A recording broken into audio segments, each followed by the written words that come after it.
Scenic Shot has had the ideal lead-up for a railway stakes. He won an 1,800-metre welter here 2 weeks ago. Damien Oliver aboard, nicely drawn, carrying 53. He does look very hard to beat. Number 2, Confectioner, has been aimed at this race. He's drawn barrier 1, Nashua Willa on board. That certainly is a positive. 1, Nicanero, his form of late very good. Runner-up in the Emirates behind Divine Madonna. He'll be flashing home late. And his last preparation, he had a few problems, which probably makes his form read not real well, you know, over the last 12 months. But I think this... Just having a look yesterday at the Emirates, Nicanero's run was superb. I suppose if you'd have been beaten, you wouldn't mind if it was Brad? Yeah, well, that sort of helped sway me a little bit. I mean, Nicanero's form reads... Set standby to go, the Group 1 Railway. Red light blinking. Set to go, racing. And from the inside, Rawilla Bounce Confectioner out quickly. Bell Bazaar ridden for pace, and they're going to go hard through the first 200. Local Legend, Kim Invader going up there from Idyllic Prince. Scenic Shots back behind them, joined by Wild Target, then Ripped and Always a Devil when they settle down. Year-old is last of all as they hit the riverside of the track, and King won the battle for the lead. Bell Bazaar at the 1,000 steadied up. She's out by almost a length on Kim Invader. 1.5 Confectioner, lob straight into the box seat. 3/4 of a length. Then Always a Devil back on the inside from Blinded. Mr. Sandgroper past the 700. Wonder Dakar's Gem. Then came Nicanero. Polar Bear a minute back with Vain Crusader going up near the rail. And Hartley's Dream is last of all. Along to the 500. Bell Bazaar nursed in front, coming around the turn in the railway stakes by 1.5 lengths. Kim Invader. Wild Target's going up stylishly. Confectioner's looking for a run back behind them, brushing with Kim Invader. Then Local Legend, Idyllic Prince, Always a Devil, but Bell Bazaar with a kick left. It's Bell Bazaar down to the 175, 1.5 lengths. Confectioner trying to work into the open. Bell Bazaar giving plenty. Here's Confectioner. Bell Bazaar and Confectioner. Confectioner, Bell Bazaar. They split the line. Don't know. Camera. Nicanero flew, but Bell Bazaar, Confectioner split it together with Nicanero flying late from Scenic Shot. Always a Devil behind them. Hartley's Dream and also Polar Bear. Then Kim Invader followed by Wild Target. Next in Ripped, followed home by Local Legend, Vain Crusader. Then Idyllic Prince and Mr. Sandgroper, and Blinded is one of the last in. Stakes now all clear on the previous event from Bankstown and on the previous event from Albion Park. It's 7, 10 and 6 correct. Bell Bazaar. 10th run this preparation. She's an iron mare, an absolute iron mare. All right, well, very congratulations, Rod Binder. Bell Bazaar over Confectioner Nicanero. Yeah, look, great effort by the winner, Bell Bazaar. She did lead from barrier to box. Nicanero was a good run from the back of the field and probably wasn't helped by the speed slackening just in the middle stages of the races. And Confectioner there, you see, fighting it out with Bell Bazaar. Well, he probably would have won the race had he not been involved in a little bit of a bumping duel, which he doesn't like. Right? He is one horse that does not. He's in the fence there. You can see him there. He just had a little bit of a bump before that, and then when he got in the clear, he started to come home. But hard to take anything away from a mare who did a bit of work early, got to the front, steadied the pace up, and then went again.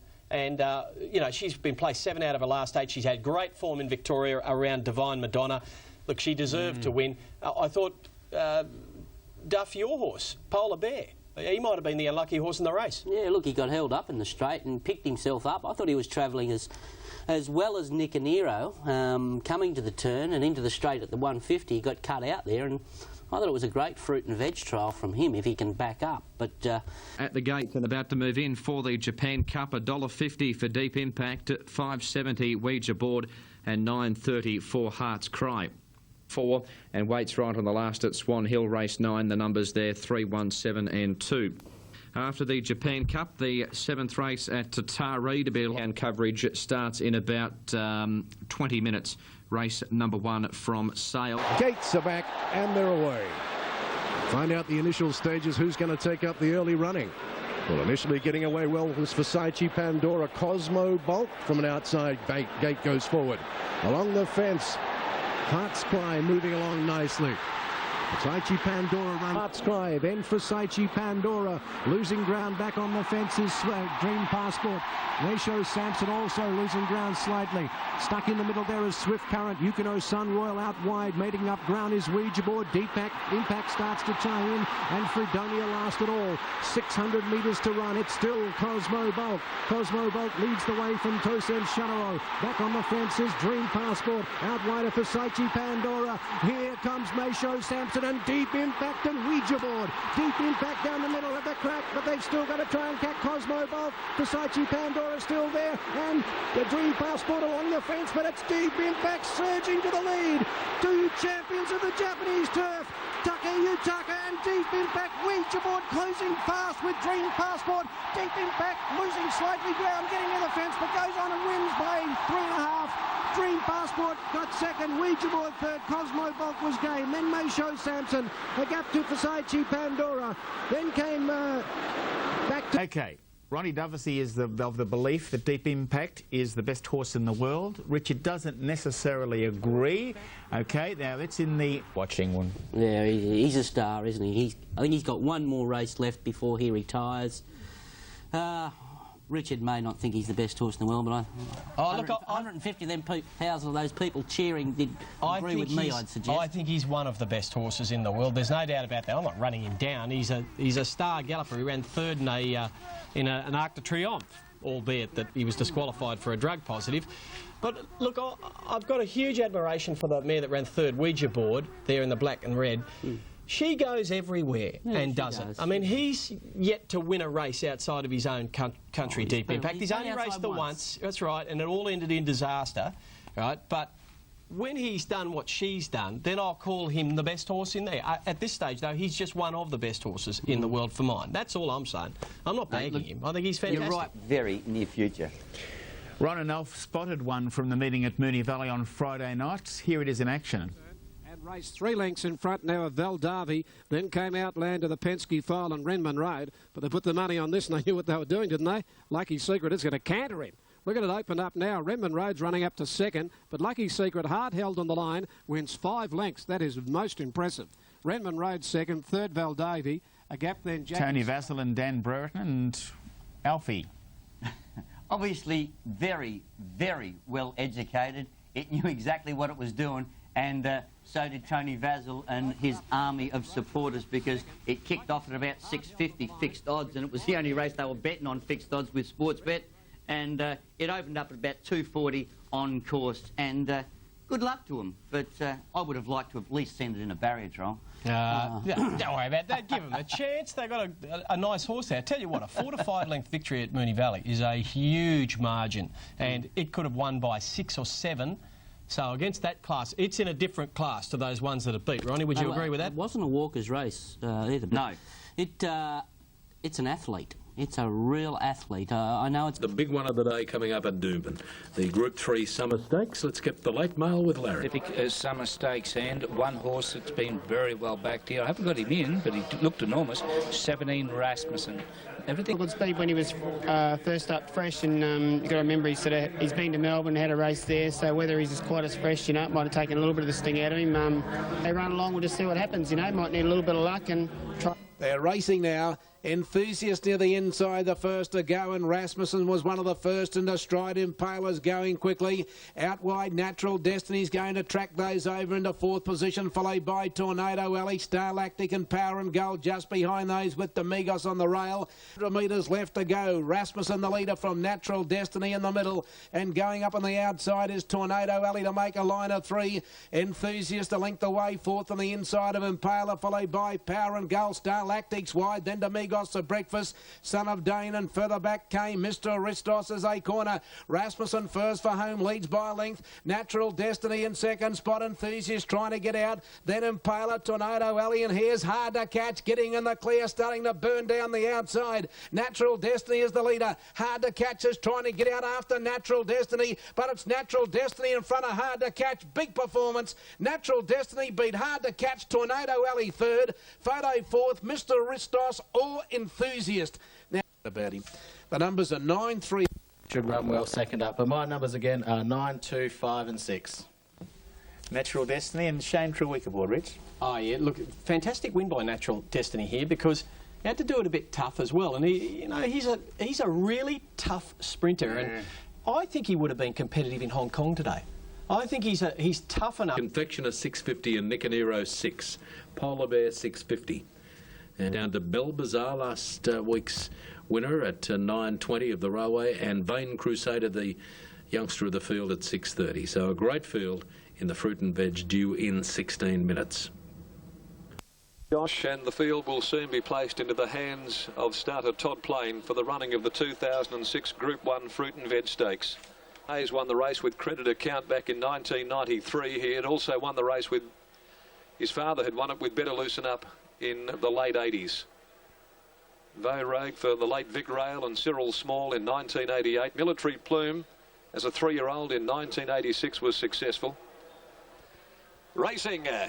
High on Love dug up out of the gates from that inside stall, fired out quickly for Miller. King Jump, Bell Bazaar away smartly. Who Did It's going to come over as well, striding across the face of the field, and there's plenty of speed on through the first 200. Confectioner's back on the inside, settling down about 4th, and Cape North improving from Dakker's Gem. A length and a half away came Mr. Diagnosis, Hartley's Dream on the inside when they string out, turning to the back, and Who Did It takes over. Nick takes over. Nicanero behind those, one to Mr. Sandgrove. 2.5 lengths to Bell Bazaar, who's jog trotting up, running third. A length and a half away then Mr. Diagnosis at the 800. Over on the fence, Confectioner well placed. Then came Dakker's Gem.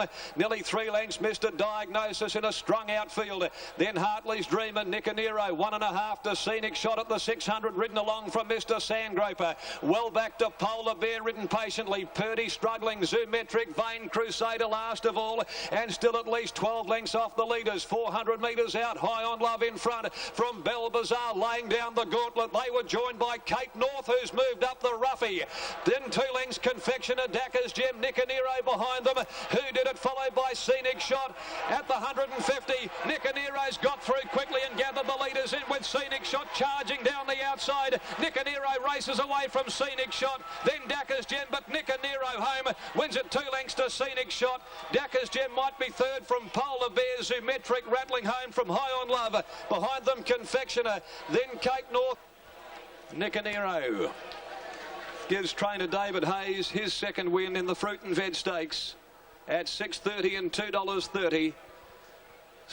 Stunning run in the Railway Stakes last Saturday, and he beat Scenic Shot with Dakker's Gem. Super Tab at Hayes for the year. 7, is it? Yeah, well, there you go. Brad Rawiller, as we said, that was a terrific ride. It was, and Brad Rawiller rode this at 58 kilos, and when you saw Brad, he looked like he'd been doing it hard to do that. Look, both Rawiller boys, he and his brother Nash, do suffer from, being fairly big boys, and that makes weight loss pretty, treacherous for them. But beautiful ride. He got out inside his brother Nash, who was on Confectioner, at the perfect time, and this horse had a beautiful running, and you just see him appear there between horses. You can see in the pink on the outside, there's Nash. He was almost shutting the gate on Brad, but Brad gets through on Nicanero, and he'd had a lovely run in behind the speed, and he just exploded away and was too good for them. Damien Oliver on Scenic Shot there, just into the second spot there, and a couple of were running on.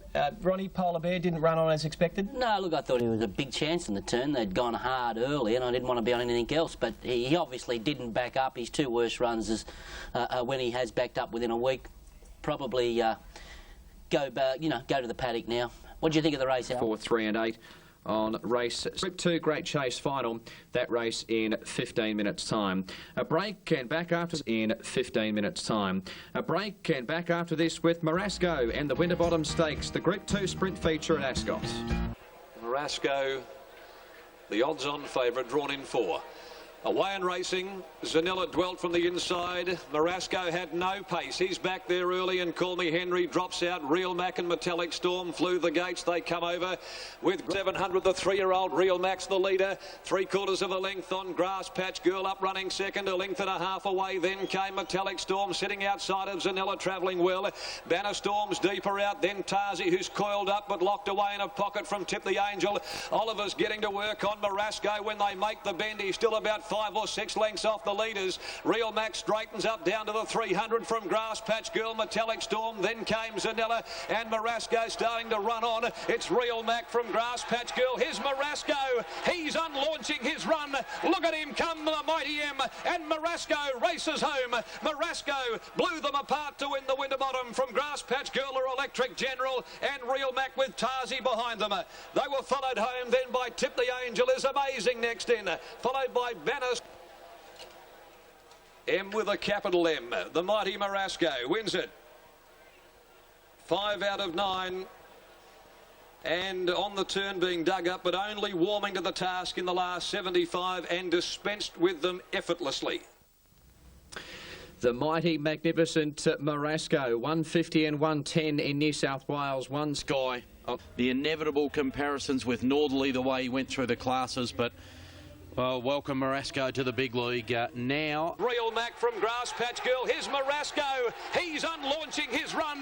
Look at him come, the Mighty M. And Marasco races home. Marasco blew them apart to win the Winterbottom. He took a while to get there today, as you would expect, and the race was probably run a little slow early, and I think that adds merit to the win. Fred, how much of a disappointment was it, the RJ Peters? Just in perspective, it's just racing, and I go from now on. I think that makes him eligible for a lot of, gives us a lot of options if he does travel, and if he pulls up well in that, he'll most probably look at the autumn in Melbourne. Big race for Damien Oliver yesterday. I think Ollie rode a double. Freddie Kersley, the trainer. Rich? Look, this horse, Marasco, oh, by the way, unlaunching. There's a new word. I hadn't heard that one before. But this horse has got plenty of talent, and he'll keep beating horses in Western Australia. Damien rode him beautifully, the way he probably should have been ridden in his last start, sort of eased him away from the fence at about the 600 and gave someone outside him just a little bit of a shove to get out there. Never mind. Right? It was a beautiful ride, and he did the right thing on it. But I just think the horse, the Boom, is probably bigger than it deserves right now, because he won't be able to do that against the top raters on the East Coast, but that's not to say he can't improve to be able to do it. He needs to be able to take up the fields are a lot bigger and races are run differently. And while I think he's a highly talented horse, can improve to do that, he needs to get a more adaptable racing style, Ronnie. 33.4 the last 600. That's low flying. They had a rest in middle stages. You can only beat them, and he beat them pointlessly. He's got a pretty good future. I don't know what his pet distance will be. It's hard to work that one out. You'd hope he'd get a bit further, wouldn't you? Because the way he races, to be a top liner, he'll have to. Yeah, I agree. Afternoon, the Cathay Pacific Hong Kong Sprint, $2 million event over the journey of 1,200 metres, robbed of interest with the pre-post favourite Takeover Tar. Silent Witness, $5.60 Hong Kong. You've got Sunny Singh at $3.80, Absolute Champion at $6.40. Sunny Singh is the favourite for the 5th event. Sunny Singh at $3.80, coming off a last. Probably this race has certainly dropped away with Takeover Target coming away. He was first out on the track in front of the locals, and Ben Bourne, number 5. This was the away they go. The Japanese runner Meisho Bolo will not go out of the gates. He's taking basically no part. Natural Blitz and Desert Lord hit the gates. Scintillation Able Prince out quickly, and Silent Witness ridden up on the fence. On the inside of Absolute Champion Sunny Singh. She's Tosho's caught deep on the outside of BA Express. Then Ben Bourne from downtown, and Red Oogers last. Meisho Silent Witness 5th on the rails from Absolute Champion. Then Sunny Singh, Ben Bourne under pressure. Red Oogers hugging the rails from She Is Tosho. BA Express and the grey Downtown is last. Desert Lord takes it up to a Natural Blitz of the 300. Scintillation comes off heels to stake his claim. Absolute Champions running on. Silent Witness, Able Prince further back than Ben Bourne and Sunny Singh, but Absolute Champion exploded. Absolute Champion race clear. Silent Witness to second. Ben Bourne's running on. Then the grey Downtown, but it's Britt Travel and David Hall in the sprint. Absolute Champion kills them. Silent Witness second, Ben Bourne third. Then Downtown from Sunny Singh. BA Express next. From Able Prince, Scintillation, She Is Tosho. Red Oog and the 2 leaders knocked up Natural Blitz and Desert Lord. What a win. What a performance by Absolute Champion. And what a story. The horse that was not invited. He was on the reserve bench when the runners were selected for the race, and he has destroyed his rivals today in the Hong Kong Sprint. The great Silent Witness running at Absolute Champion. What an emphatic victory by this 5-year-old by Marauding. David Hall hasn't had the horse for a long period of time, but boy, he's been able to raise this to the top level. This smashed the track record. He's been able to raise this to the top level. This smashed the track record in the victory in the HSBC Bowl. Have a look at the time. 67.8. Outstanding performance by the 12 Absolute Champion, 67.8. David Hall, and very happy. Absolute Champion actually broke Simon Witness's record a couple of starts ago, and then has eclipsed it. A grin on the dial has David Hall. This was Genius and Evil back in Australia. When he first came here, he was all over the place. David had all sorts of problems with him running around the track. He's got the head right, and he has absolutely blown them away in track record time. So it's 12.75. He's saluting there. Silent Witness returned to some form, and Ben Bourne was said. Now, you have ridden this horse. Yeah, I rode him his last 3 starts here in Australia. He was called? Genius and Evil. Yeah, Genius and Evil. But I rode him in the size here in Sydney, or the Champagne here in Sydney, and then he went up to Queensland, and he wasn't getting beaten far. Did you think he was that good? No. Not running 1.7. And Maraudings, you buy Marauding, and often Maraudings produce their... Intelligent from Growl. Viva Bataka in third on the inside of Hello Pretty. Vengeance of Rain fifth on the outside of Art Trader. Alexander Gold Run's been deep all of the way. Then Music Away. Satwa Queen. Pride starts to improve her position. Lemaire gets going. 2 further back to Admire Moon. And Dia Delanovia's last. They're all charging up in the cup. A line of 5 coming to the turn. High Intelligent. Under siege from Growl. Hello Pretty and Vengeance of Rain. They've gone a long way out. Alexander Gold Run sustaining a long run. Then Satwa Queen. Pride gets going on the outside. And further back to Art Trader. Del Pest lays his cards on the table, taking Vengeance of Rain to a length lead. Viva Bataka comes out, and here's the mare Pride. Can she avenge last year's defeat? Pride raced up to Vengeance of Rain. Rattling home is Admire Moon. The mare's in front. Pride. Admire Moon to second. Pride's in front. She's clinging on. Admire Moon lunges. I think Pride's just held on. It's a photo in the cup. Pride and Admire Moon. Vengeance of Rain third. Then Art Trader. Viva Bataka. Hello Pretty. Satwa Queen. Dia Delanovia. Musical Way. Alexander Gold Run. Growl. And High Intelligent was last in. Pride winning by Pontra Celeb, gripping on to win the Hong Kong Cup. And as I mentioned, a real surprise packet in the Arc in France. A couple of... Up at Maui. Race at the 1,200 metres. The state of Victoria sort of shrouded in smoke haze from the devastating fires in the Alpine area at the moment, so it's a bit of a hazy picture that we see at the moment. Set now, they're off this time. They left well. Ale went back after the start. Montfort totally prepared, bounced quickly, but there goes Lucky Secret out in the centre of the track, and he's quickly going to take it up, settling down. Into stride they come, and Lucky Secret will lead, moving forward on the outside, the 650 metre mark, and Lucky Secret a half to Magic by Gosh. A length further back, Montfort, then further back was Zanzidium. Back in the middle, totally prepared from Who's This, Senorita Delago, and 2 to Ale last of all. Lucky Secret comes to the turn, under a good hold from Magic by Gosh, a length and a half Zanzidium. Montfort back inside, totally prepared, niggled that, then Senorita Delago, Who's This, and Ale is last of all. Magic by Gosh under pressure. Lucky Secret drops it about a length and a half now, down at the 300 metre mark. Opens up now, Lucky Secret. This is a pretty serious galloper, this. 4 lengths in front of Magic by Gosh, totally prepared. Running on down the outside, Senorita Delago, but Lucky Secret canters home again. Wins by 3.5, Magic by Gosh second. A half, Senorita Delago finished off well for third. Totally prepared up. That's been emphatic, hasn't it, Brendan? You don't see a victory easier than that, and a horse that truly justified its $1.30 quote here on track. And picture there, Damien Oliver rides today and is the 130 favourite. There he is.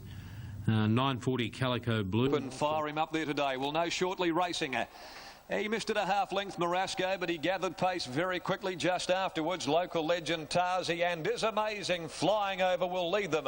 At the end of 200, Is Amazing scoots to the front from 100, where Is Amazing steadied up the speed, backed off, led a half to 3/4 Sir Chalmers and 2 to Tarzi. Local legends back on the inside there, 4 3/4 of a length away, Rescuer. Oliver's trying to push Marasco up near the inside and find a bit of space for him. Hartley's Dream, those got him covered at the moment. Calico Blues joining them. She's off going around them now in front of the 3-year-old Mansion House, but Is Amazing left alone out there in front at the 450, brings them up to the bend by a length and a half. Sir Chalmers, Local Legend, well, he's getting out off the fence now, and Marasco's tracked up right behind them looking for the way clear, and then Tarzi running on. Marasco's back behind them and he's trying to find runs. There's an opening. Oliver capitalised upon it. He's coming quickly down the outside. Rescuer, Calico Blue, but there's the run. Marasco shot through, burst to the lead, sprints away, opens up and destroyed them. Marasco eased down on the line, 2 lengths, Mansion House or Hartley's Dream. Then Rescuer, Calico Blue, Local Legend. Sir Chalmers, Is Amazing dropped out, and last is Tarzi. It's exciting. His Dream and Rescuer after the running of the Skull Stakes there at Wait for Age. But Marasco, he looks good, doesn't he, when he hits the line. Now, Red Boxer, $21 is 10 points of unders. Anwar, number 6, $14.90, 3 points shorter on track. Fighting Fund, $30 is about 5 points of value. Your favourite's Friday Creek at $4.60. It's only about 3/4 a point shorter than that on track now, but a clear favourite. Number 9, Our Apache, $24.80. OK, Prince Arthur. Corral Boy was slowly out of the gates and he's back last of all. Friday Creek jumped out well, the favourite. Is up in the first couple. It's Anwar taking over here from Mr. Baritone. Real Strike and Beauty Watch from that outside stall is being ridden aggressively out of the gates. Muntz wants the lead and he'll bring the mare across to the rail. So it's Beauty Watch in front of Mr. Baritone and Anwar. Friday Creek is full. It's Beauty Watch the leader at the 800 by 3/4 on Mr. Baritone. Friday Creek with the run of the race on the inside of Anwar, followed by Prince Arthur. And then came Woodson saving ground on the rail from Real Strike, still out wide from Sam Sung a Song and Silky Red Boxer, Pasicatira. Spirit of Tara next, followed by Corral Boy, Our Apache, half 8. Malta being hard ridden and Fighting Fun whips them in. Into the straight they come in the Villiers, and Beauty Watch leads for home with Friday Creek coming off its back to challenge. On the outsiders, Anwar and Prince Arthur, Mr. Baritone. Woodson is right behind them, needs some room. And further back was Real Strike. Friday Creek took the lead from Beauty Watch and Anwar. Woodson is trying to get between them, but got knocked down from Prince Arthur. It's Anwar taking the lead from Friday Creek. Utson's coming now on the outside. Utson is levelling up and got there. Utson wins the Villiers from either Anwar or Spirit of Tara. And then came Friday Creek and Beauty Watch from Prince Arthur, Our Apache. Through, and he got absolutely flattened. You'll see it just in a second, and had to hook out again behind heels, and he came out. 580, 270 for Utson, 390 Anwar, 620 Spirit of Tara. It's a 2-horse race here. Natural Destiny, well, they just keep backing him out there, and he's shortening up all the time. Looked enormous. My numbers are, look, I've got the City Pacific Doomben Stakes. A break and back with more on Sky. They steady. And they're racing. Natural Destiny began pretty well off barrier number 2. Cool Front off the inside's gone back towards the tail. Here come the speed from out wide. Enthusiast is going quickly. So is a Breakfast and Impala Agricolo. Now Natural Destiny's driving through. He's going to settle 5th on the inside, followed then by Son of... And last of all, Domingos. The pacer cracker at the 800 metres mark. Grecolo on the outside and Enthusiast. They're a length in front. Impala racing 3rd. Natural Destiny getting in a gun run. He's 4th on the rail. A length and a half to Piccadilly on the inside as a Breakfast, followed by Son of Dame, Mr. Aristos.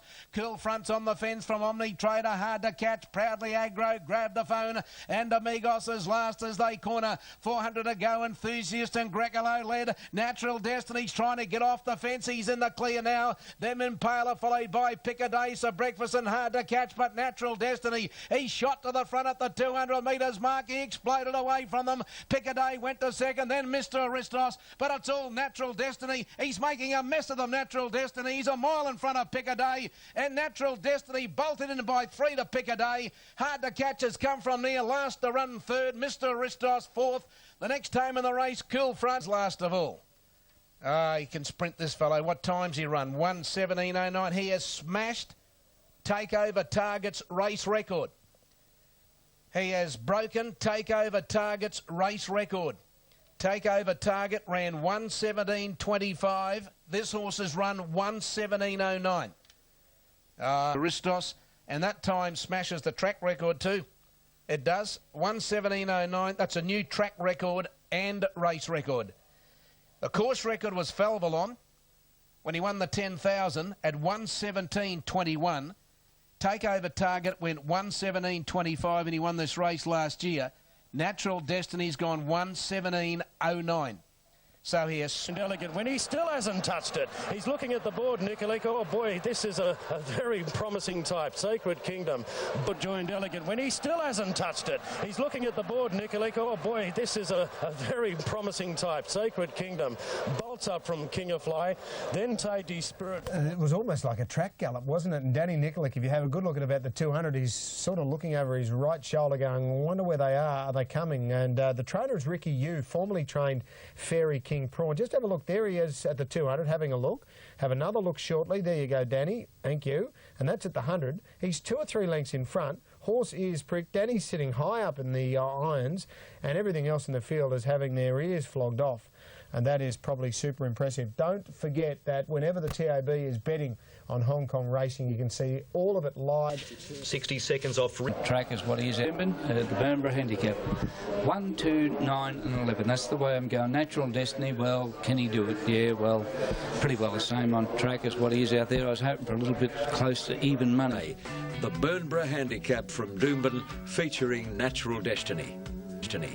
He's got a good horse's weight in 58, but he's every bit a good horse. Having won 9 from 12, he's put together an imposing sequence, and if he happens... Can Natural Destiny make history here today? We're about to find out. They're all set.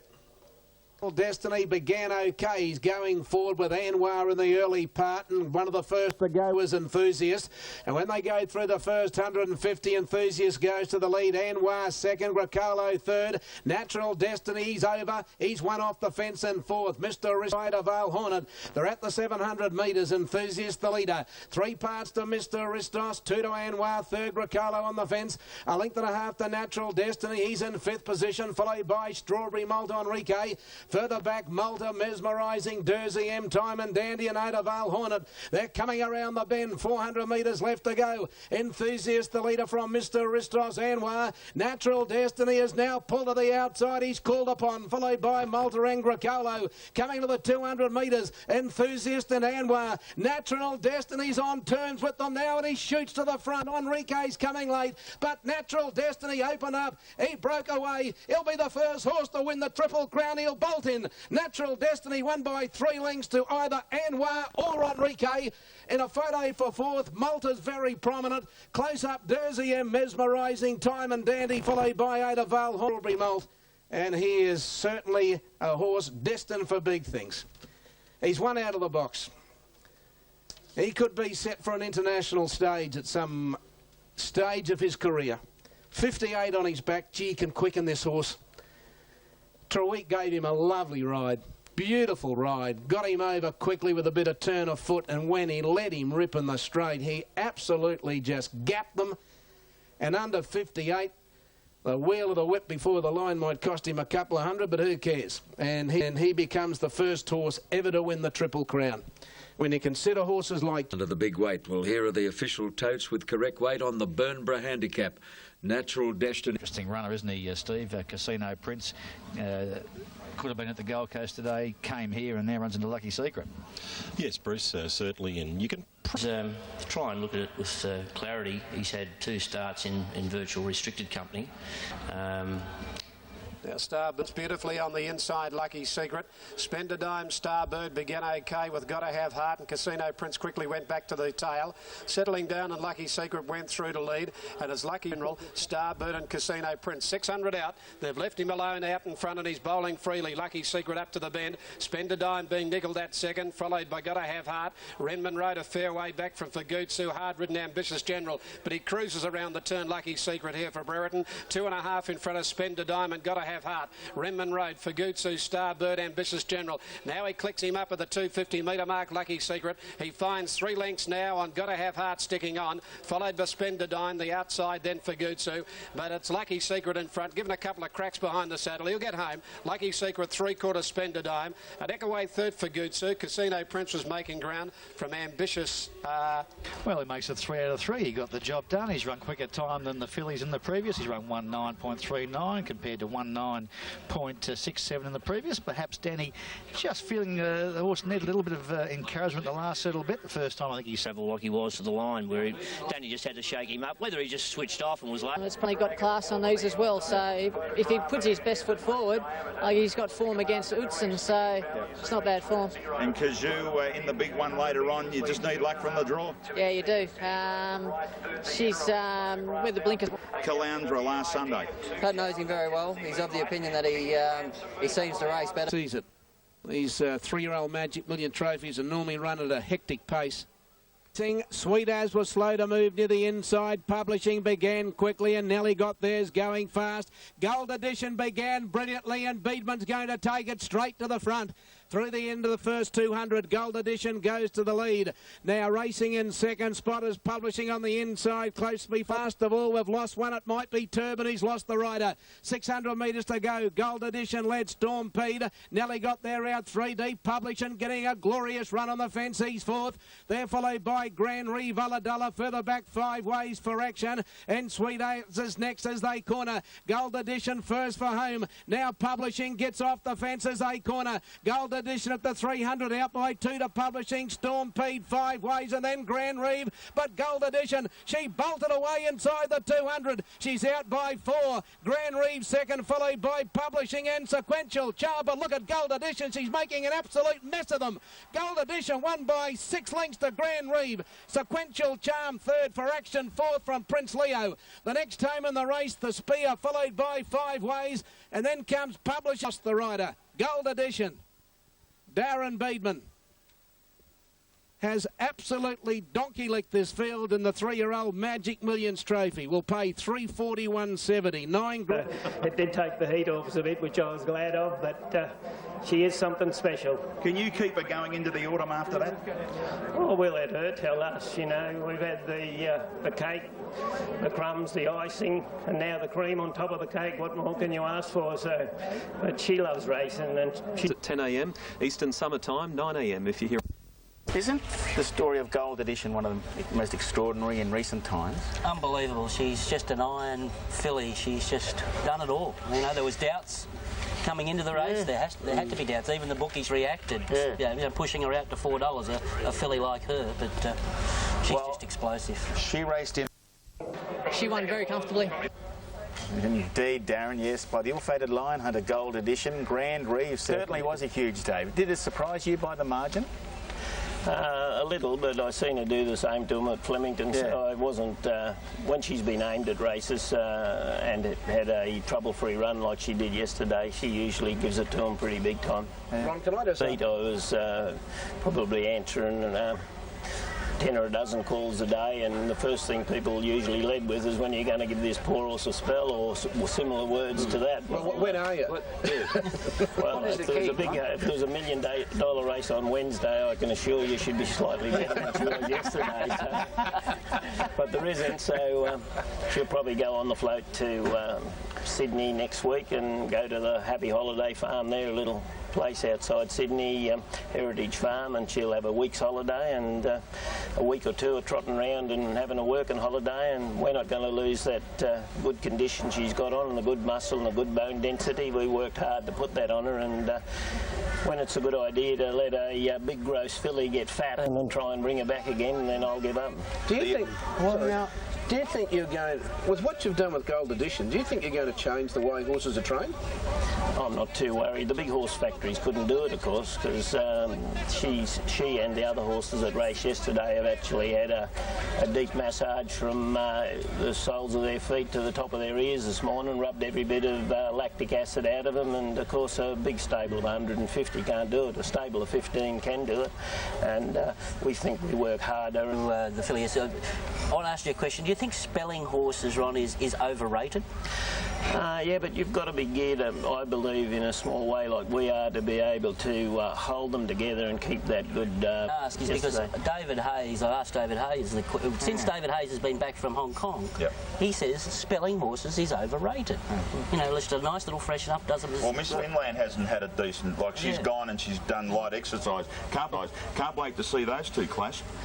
That'll be an interesting day, yeah, and we won't be dodging her up to 1,400 or 1,500 metres, and I really sincerely believe that you swap barriers in the Golden Slipper, that history might have showed some different results too. Ron Beedman, very confident before the race. It was the most eerie thing that I've come across. I almost changed religions over it. It works for him. When we were talking before the race, I was milling over what he should do, really, and he looked very quietly in the eyes and said, "Ron, it's a one-horse race, don't worry." Larry, you would have won on it yesterday. All right, the form here. Sign of that. Blue skies. It's been a great day of racing with Gold Edition, and the feature race is still to come. That is the Magic Millions for the 2-year-olds. Here's the ratings: Solo Flyer, Mimi LeBrock, Esperante, Hassan Lightning, and runners are just parading. I can tell you on course that Mimi LeBrock and Esperante are the equal favourites, numbers 12 and 14, as we go $90. In fact, Hassan Lightning's the top pick there on Unitab ahead of Coast. Andrew Bensley is Bart's filly. Mimi LeBrock still the outright favourite. It's the one that's had the best support by a long way in this race here. At the moment, 560 on Unitab, 620 Super Tab. They're set to go. Starter holds them. And they're racing in the millions. Esperante was slow. St. Rouge from the inside began okay, and Puss in Boots began in a big hurry. And Conquering Spirit's going fast. On settling down, it's Puss in Boots the leader. Conquering Spirit in a second. St. Rouge third on the inside. Kiki going forward. Then a second. St. Rouge third on the inside. Kiki going forward. Then Mustang. Now Mimi LeBrock is going up about 6, but trapped out wide. And Hassan Lightning is going through and between runners. Esper. Then Kazoo followed by Solo Flyer getting a long way back, and then Vecchia Roma. Sashanka's a long way back, and so too Rock Idol, My Man Murphy, and Feline Hunter. They're coming up to the bend, 500 metres to go. Puss in Boots led, Conquering Spirit, Kiki. St. Rouge getting a lovely run on the fence fourth. Mimi LeBrock a little bit deep, turning for home, and Royal Ashes next, and Hassan Lightning and Esperante. Puss in Boots in front up to 300 from Kiki, and then Mimi LeBrock and Hassan Lightning's coming through in the middle with Royal Asher and Kazoo coming down the outside. Mimi LeBrock, Royal Asher and Hassan Lightning. Hassan Lightning got up on the inside of Mimi LeBrock. Hassan Lightning and Mimi LeBrock. Mimi LeBrock beat Hassan Lightning and Royal Asher. Kazoo's run fourth. Then Vecchia Roma, Rock Idol, Esperante, followed then by St. Rouge. The next time in the race, Solo Flyer. Then comes Mimes. Mimi LeBrock for Bart Cummings and Hugh Bowman. The Magic Millions. Mimi LeBrock was trapped a bit wide down the side, made its run. Hassan Lightning went with it. Royal Asher loomed up. Kazoo made a dash. No, you know, the Magic Millions, that race yesterday, Lee Friedman said something to me the other day, which I'm going to do. He said, on this Magic Millions day next year, get out your race book and have a look at the horses that ran in it and see where they are. He said, I reckon this is the best Magic Millions field he's seen in a long, long time. Yeah. The panic, there'll be a lot of speed on early to try and get him beat. I said, just sit back and wait in the straight. And if she's good as I think she is, she'll probably sprint him in the last sectionals. And it turned out that way. Hassan was good. How good is she? I'll let you know later. That's so bad, isn't it? Mimi LeBrock, Bart Cummings. Well done, Bart. Hugh Bowman, Hassan Lightning second. Well, Asher is that they're at this stage going to miss the Blue Diamond and aim towards the Size in Melbourne, and then step up 1,600 metres and beyond. Lee Friedman believes that'll be the ideal for Royal Asher. I thought Kazoo was outstanding. She drew right off the track there in 19, and on the turn she was bolting, but that early work told, and she didn't throw it away the last bit, and she's got a big future. The other horse that should have been in the finish, I think, was Sashanka. Feel she's going to be an ideal slipper horse in a couple of months? I think so. You know, she's got natural speed, and it's not a track that you want to be sitting wide. And although I had cover, I was 3 wide, and I think she's got improvement. I think she's got maturing to do still. It's only a Can I just say one thing about the Sydney horses coming up for the Magic Millions? And have a look at some terrific racing in Hong Kong yesterday, the Challenge Cup. And this is a seriously good horse, Sacred Kingdom, with Dan Nikolic aboard. Further back to King of Fly from Zabona, a couple off to the grey Call Me Cullen, and our Raja heads the rest. Choice and Chance setting a strong speed, a length and a half on Sacred Kingdom, travelling strongly. Good to Great still off the bit, then Sure Joy. Deeper out Thunder Dancing and Profiting Champion. Danny Nikolic gives Sacred Kingdom just a little more rein, and he quickly brushed past Choice and Chance, Sure Joy. King of Fly running on with Pacific Advantage. Now he asks Sacred Kingdom to go. He sprints. King of Fly's pulling some ground off him. He's gone for the whip today on Sacred Kingdom and holds King of Fly to a length. Pacific Advantage third. Then Zavone Sure Joy. Further back to Dan Nikolic aboard Sacred Kingdom. How good is this fella? Look, we didn't cover this race on the tab yesterday, but I wanted to show this horse. I think he could be potentially one of the best horses in Hong Kong. He's only a lightly raced horse. 3 starts, 3 wins. I remember him trialling in Australia.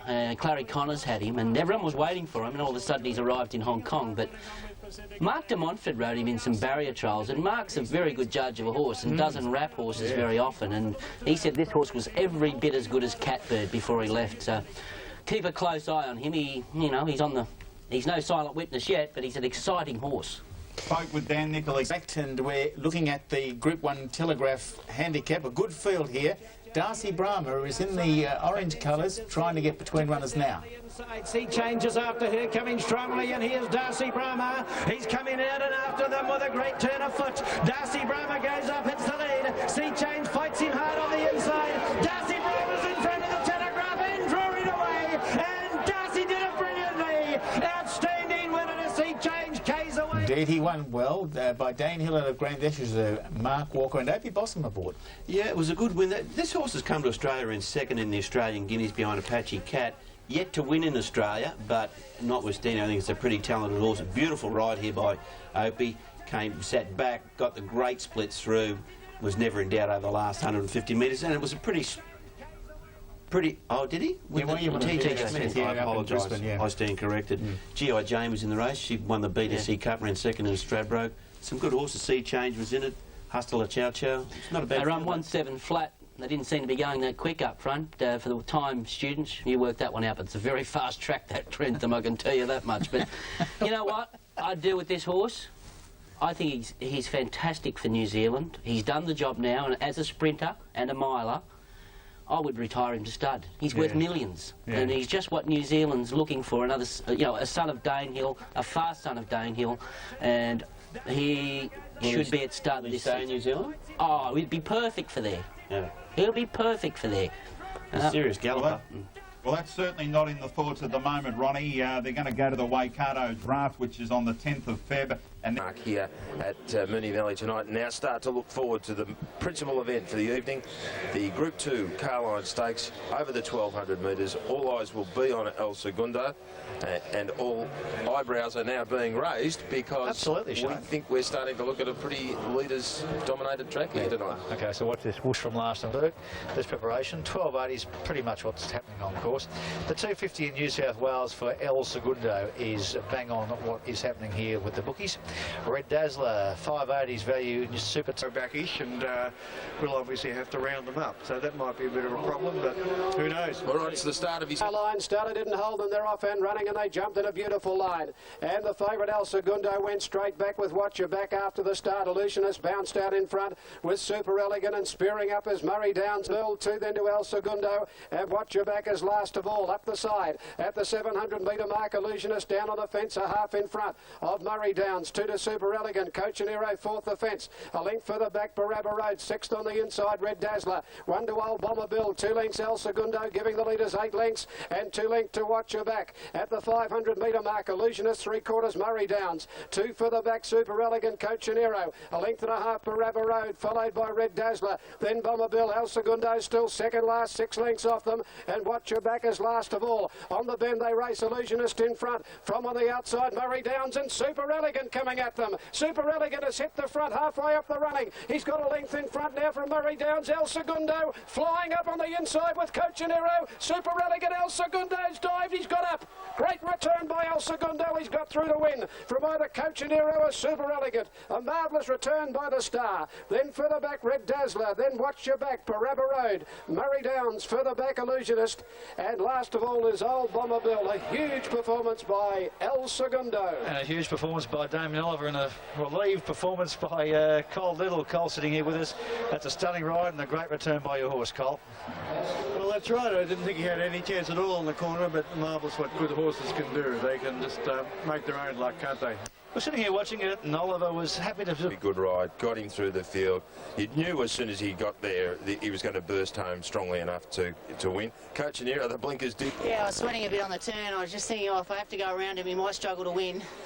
So I committed myself to the inside, and when I gave him a slap at the top of the straight, he really took off, and I just needed an opening, and as soon as he did, he just launched into it, and he flew to the line. Which is a sign of a good horse, isn't it? $2.70, El Segundo, Connor Little, Cochinero, Super Elegant third. The way he burst through there and underlined his class, this horse, he does have class, and that's, you know, cannot be replaced. But Damien, there must have been a point just on straightening when you thought, uh-oh, I've pulled the wrong rein here.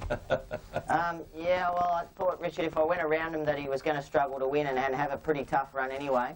So I committed myself to the inside, and look, if he didn't get the runs, he didn't get the runs. But I give him a slap just here, and all of a sudden he just took off, and I thought, geez, I hope they open up. I'm going to be climbing all over the back of him here. And Jimmy and I sort of went for the same run, and my horse was just going so good that he just burst through it, and you know, he won. And I think that's how you... About 2,000 in the wind pool here. 110 they're down to now, challenging the punters to have a bet. And Chicane will run favourite. That 2.4 is exactly what's happening here with the betting ring at Caulfield.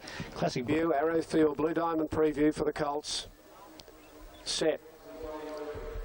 Signal.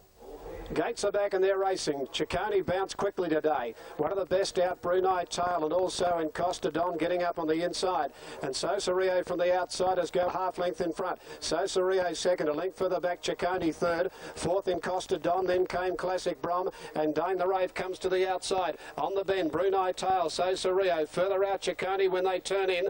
2 lengths further back in Costa Don, Classic Brom, and to the outside, Dane the Rave. Ciccone under pressure in the straight. Brunei Tail led on the outside. Ciccone now starting to flatten out and go after it. Ciccone's gone up to Brunei Tail, 2 lengths further back. Came in getting out Classic Brom, but he's kicked clear now, Ciccone. A little bit of a flat spot at the 200, but he's coming away, and Ciccone wins 2 or 3 lengths in the run home. Photo for the minors, Classic Brom and Costa Don, little between them. Then Brunei Tail, further back Sosa Rio, and last of all is Dane the Rave. Well, this class kicked in at there. In the end, there was a pretty impressive good betting race. Familial 630 is just second favourite behind. 650 Beauty School, 50 cents shorter on course. Now the rest around a 660 chance on the tote here on Super Tab. Look at New South Wales, 280 behind on New South Wales.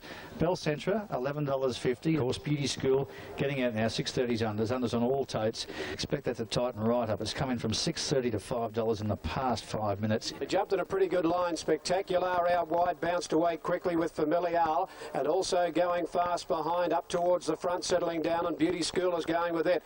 When they settle into stride now, and behind just led Spectacular. Beauty School behind them on the fence. Mio further out. 2 to Angelic Night Speed and Chiante last of all. The leader behind on the home turn, a length and a half Spectacular, and on the fence Beauty School. Mio further out, wider out, Familiar from Bonded. Then Uptown Lash, Josie Bell Centra. Behind in front, going to the 300. Beauty School getting up on the fence, going after it quickly, and coming home well. 3 lengths further back than Familial. It's behind in front. Beauty School still poking up on the rail, and wider out Familial coming hard from Bell Centra. Beauty School getting up on the inside of behind. Beauty School with the rails run, I'd say, has just won from either Familial and behind in a great finish. Further out then Bell Centra, followed by Raboob. Then came Josie Bonded, followed. It looks as though it's Hayes and Williams again. 57.14 they've run here, much quicker than Ciccone. The fillies have gone quicker. Pretty time here is a lot quicker than the Colts in the previous. Yeah, you'd expect that with a big Hughes, and so we get the results. Here's the field for the Zetterloo Stakes on your screen, and there's the totes. Look at that, 120 on Super Tab. Terrific. $1.04 New South Wales, $1.10 Unitab. Oh, for Bath here on course, Shane, got to $1.35. Well, you were mentioning that this morning the Magnificus is there, 1.2, 1.1, 1.1. Where do you get a bit better on course? Well, as I said, I had the pleasure of being there at Swanee Hall when he debuted. He won by 10. I mean, I know he didn't, but... Aces Harada Sun out towards the middle. He's got away okay. So too on the outside of him, a Clear Passion showing some speed. When they settle down, followed by Mondano, Gorky Park. 2 or 3 further back, Churchill Downs with Clear Passion. He's just over racing and charging out 4 deep, Harada Sun. Gorky Park has carted him out a little deep, and Gorky Park has now got to the front from Mondano. Harada Sun getting no favours, posted third, 3 deep. In the middle, a Clear Passion, followed by Churchill Downs. He works up on the fence, a length and a half then. 5 o'clock somewhere, and last of all, Casino Prince coming around the bend. 5.50 to go. Mondano, Gorky Park. Harada Sun to the clear, and the red cap the outside. Then a Clear Passion back to the fence, Churchill Downs, and a gap Casino Prince. 300 to go. He hits the button now in Harada Sun, and he starts to wind up quickly down the centre. He's quickly got them covered now. Harada Sun hits the front from a Clear Passion. Churchill Downs and Gorky Park. Harada Sun draws a half length in front. He's starting to draw clear. Too good. Nice return. Harada Sun with the ears up wins 3/4. A Clear Passion second. Churchill Downs is third. Then Mondano. Further back, Casino Prince, followed by Gorky Park. And 5 o'clock somewhere is tailed off last of all. I think he's only gone through about 2 gears there, Shane. It was a messy race to watch tactically, and Nash just rode him like a good thing. He just kept him out. Well, he got forced out, but just too classy for those. And what a bonanza. You finished up getting on a couple of the touts here. $1.40 he got out to on Super Tab, and that's what he jumped at. Terrific. Bit of an anxiety day today, but Astra Willer, a Clear Passion and Churchill Downs, that was impressive. No, couldn't have been more impressive, this horse, I have to say. You know, small fields can be a trap for these horses coming back to racing, and you can get caught in, as Damien knows, they can be very tactical, and he just let Harada Sun cruise up out wide and used his class. Now, the horse, by the time he got to the front, the race was over because he just floated the last bit, and that's probably why he didn't race right away. Nash just let him float to the line, but he's impressive. He's going to be one of the real finds of the autumn, this horse, I'm sure of it, provided he stays sound, Damien. Did in those small fields. Churchill Downs look to be okay. All the rage for the Australia Day Stakes, $1.40. We get to see this very good galloper again. City of Ruin. Wire Detonator the first away, and Robertson's going to quickly ease Marasco out to last. And Impressive Stats now goes to a clear lead at the end. Under Double Wraps in third place ahead of Keaton Grace. They're quickening. And Robbo's now starting to get industrious on Marasco. He pulls into the outside. Coming to the home turn at the 450. Impressive Stats, a length and a half. Wire Detonator, City of Ruins. And there's Marasco looming up ominously. 4 deep, rounding the turn. He's got them. He got them in a bound. He joined the 2 leaders. Wire Detonator, Impressive Stats. He goes on him. It's Marasco. Keaton Grace down the outside, runs on. Under the 58, he's being asked to work. Keaton Grace runs to second. Marasco, Keaton Grace. Marasco's in front. He's clung on. Marasco under the big weight fell in from Keaton Grace. 2.5 lengths. Wire Detonator third from Impressive Stats, and City of Ruins has trailed them home. Just starting to feel the 59 on his back. First run since the 20th of December. Gave them a head start, got there pretty quickly. And he needed that run today, Marasco. By Scenic from Bluegrass Belly makes it 7 out of 11 for Neville and Sue Duncan. Hey, listen, we should be asking Damien too. He's opted to ride Bel Segunda ahead of the very talented Marasco. Yeah, tough decision, Alf. You know, both obviously very good horses, and Marasco is still pretty untapped. But I suppose just had to go with the proven horse in Melbourne and the horse that's here and doing it now. But yeah. And Liger, we'll chat to Greg Urell shortly, only 3:30. But Excites does hold the key, Shane, to this race. And well, bookmakers keen to take it on. $1.70 out to $2.35, and already the market is to 109% as we look at these horses. 104, the punters. Well, they should be ashamed of themselves if they didn't have a They've got to go and have one. Have a crack. 170 New South Wales, 230 Unitab. Go and see your bookmaker for it. Elsewhere. You've got to love this at 104%. Now, the old days. So if you don't like the favourite here, Excites, and you're on track, you'd be out in the ring backing Wordsmith, General Albert and Liger, you know, to varying degrees, and just bet yourself to make a profit. Again, see a bit playful at the start. They're off. And General Albert took a backward foot at the start. Wordsmith and Excite's got the best of it. Liger began well wide out, but he is very deep. Starbird's going to hunt through as he looks for something to allow him to get in on Liger, but he's going to have to push up as Excite's goes to the lead from Liger and Wordsmith. Them down to a jog trot. Starbird goes up 3 wide to tackle and has got the head in front, and ranges clear by a long neck. Liger drops away a length. Wordsmith inside of him. General Albert flat to the boards, ridden along, and Mondano last of all. Excite's travels well inside of Starbird. They'll corner together. Wordsmith next. Liger's under pressure, racing greenly. Didn't handle that bend too well. General Albert gets up on his inside. Excite's first to the bend. Wordsmith looms on the outside as the threat, and he's hit the lead. Wordsmith at the 200. Raced away from Excite's. Mondano and General Albert run on. Wordsmith, the big chestnut, powered clear at the 50 pole. General Albert ran to second, but Wordsmith, too good, wins at a length and 3/4. General Albert second, Mondano third. Then came Starbird. First favourite, second favourite, Excite's and Liger. Second last and last. Well, he's come back in absolutely brilliant form. Wordsmith for Stephen King. He teased us. 1 into 3, Smith on track. So basically the punters were able to figure out the 2 to back against that favourite. The Cabra Guineas, Wordsmith, favourites Harada Sun, $2.50 from Mentality at $6. $7 yesterday you got Wordsmith, the Testarossa colt. Very frisky in the ring and on the way to the barriers, and didn't want to go in the gates. Which one? Liger. Right. He was not on song yesterday. That was the 104 percentage race, by the way, and the first and second favourites ran last and second last. So, Simon, do you like this colt? Yep, he's improved. He's obviously matured. What I didn't like about the race, it was... Oh, Virage de Fortune and, of course, the principal of Sporting Bet Australia with Shane. Yeah, now, this sometimes could be a conflict of interest for you because there's been a stack of money for Virage de Fortune, hasn't it? There has during the week, Shane, yes, but at least we've got Miss Andretti there at the moment, who's the $2.70 favourite. But look, Virage, she's fit and she's well, and she... All right, now... Talking as a form assessor rather than as a part owner of Virage de Fortune, what do you make of the race? Look, Miss Andretti is fail-proof. She's got a fantastic record. She's got a very good record here.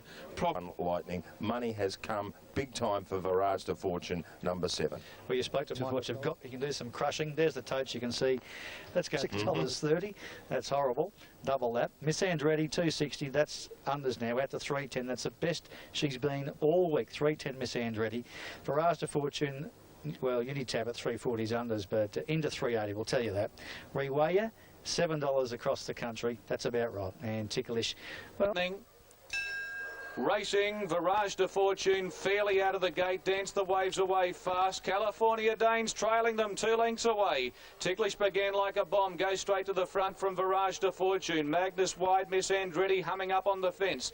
Strata not far away from Dance the Waves. Rawaya beaten for speed. Any suggestion, California Dane with a stack of chasing to do.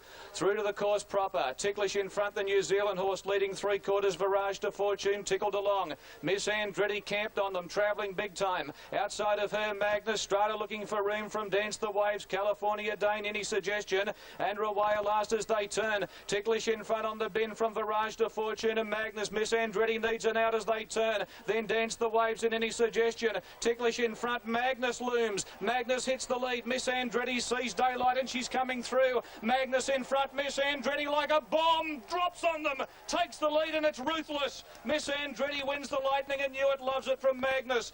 Ticklish holds on third. Any suggestion? What a run. California Dane, Virage de Fortune, Dance the Waves, Rawaya, and last home the Sydney side of Strata. And she takes the track record with a 57.2. She's a record holder. She's the best sprinter we have in this country, bar Takeover Target.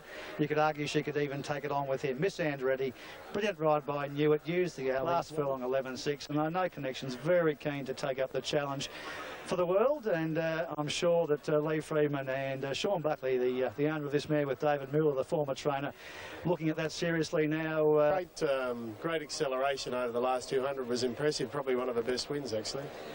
Ali was going to win challenge. She'll be back here no doubt for the Australia Stakes. Will she go to England? Well, I very much hope she does. I think she'd be sensational in England. She'd really represent Australia well. How much upside is there left with her? She was dominant today. Has she still got a lot left? Yeah, no, I left quite a bit in her, which is not good news for her rivals. All right, Lee, well done. Top of the world, and this must be a wonderful feeling for you at the moment. She's a super mare. She's to do what she did today, to pick up and accelerate like she did. She got held up a little bit on the corner.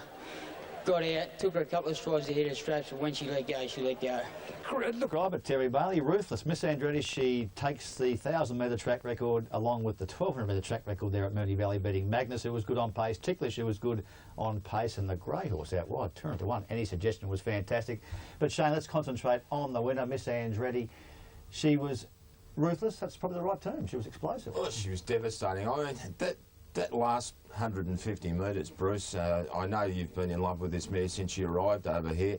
And, well, she just keeps getting better and better for me. There she is, Simon, poking off the fence there. Virage de Fortune first to crack, and this is where she lets go.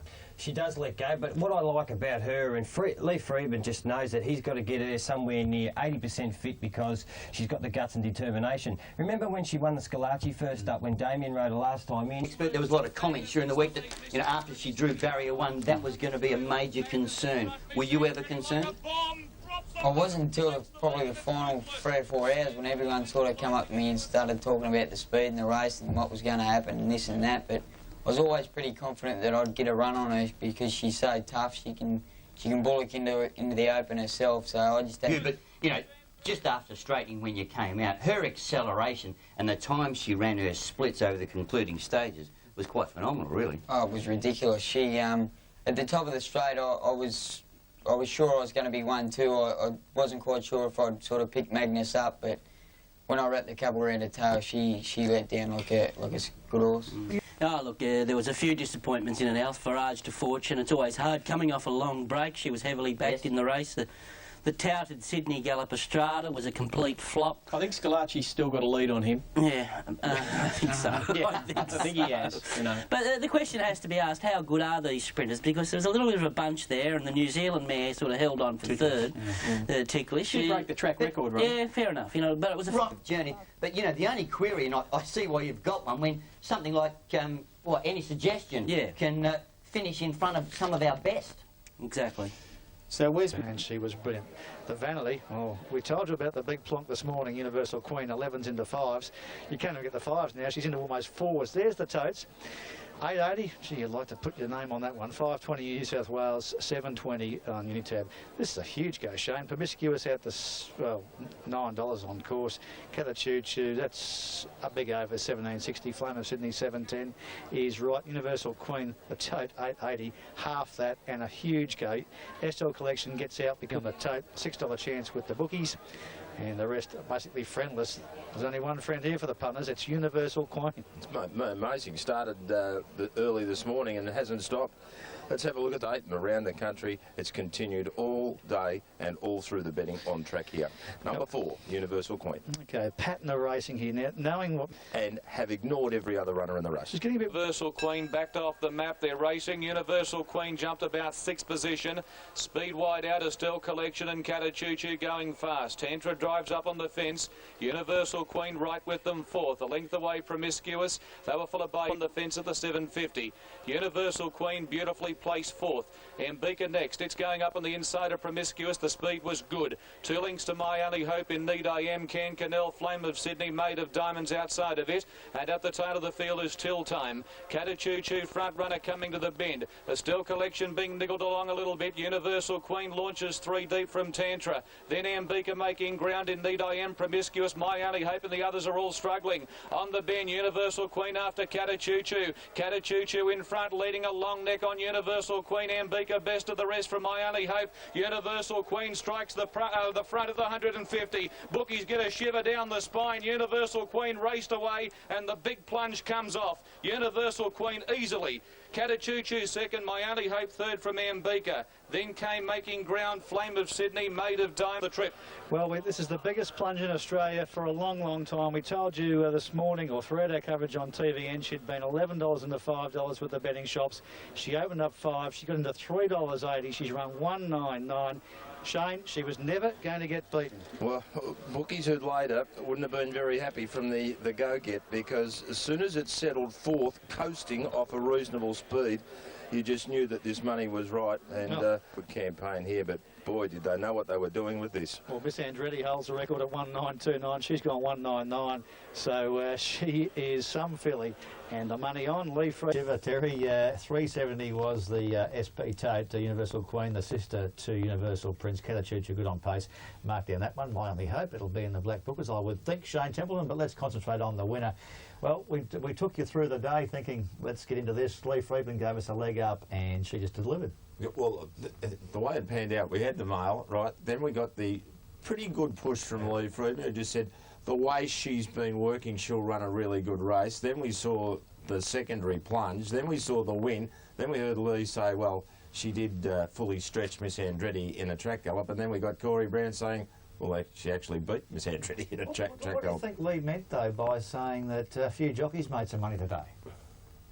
Now, the country hit hard by this plunge. There's been figures, headline figures of $4 million. I know Sporting Bet lost $2 million on it. Alan Descanter was one of the kings of the ring at Moonee Valley yesterday. I don't think he was pleased to be. We caught up with him after the plonk. An enormous go. It was $10 yesterday in the pre-post markets around Australia.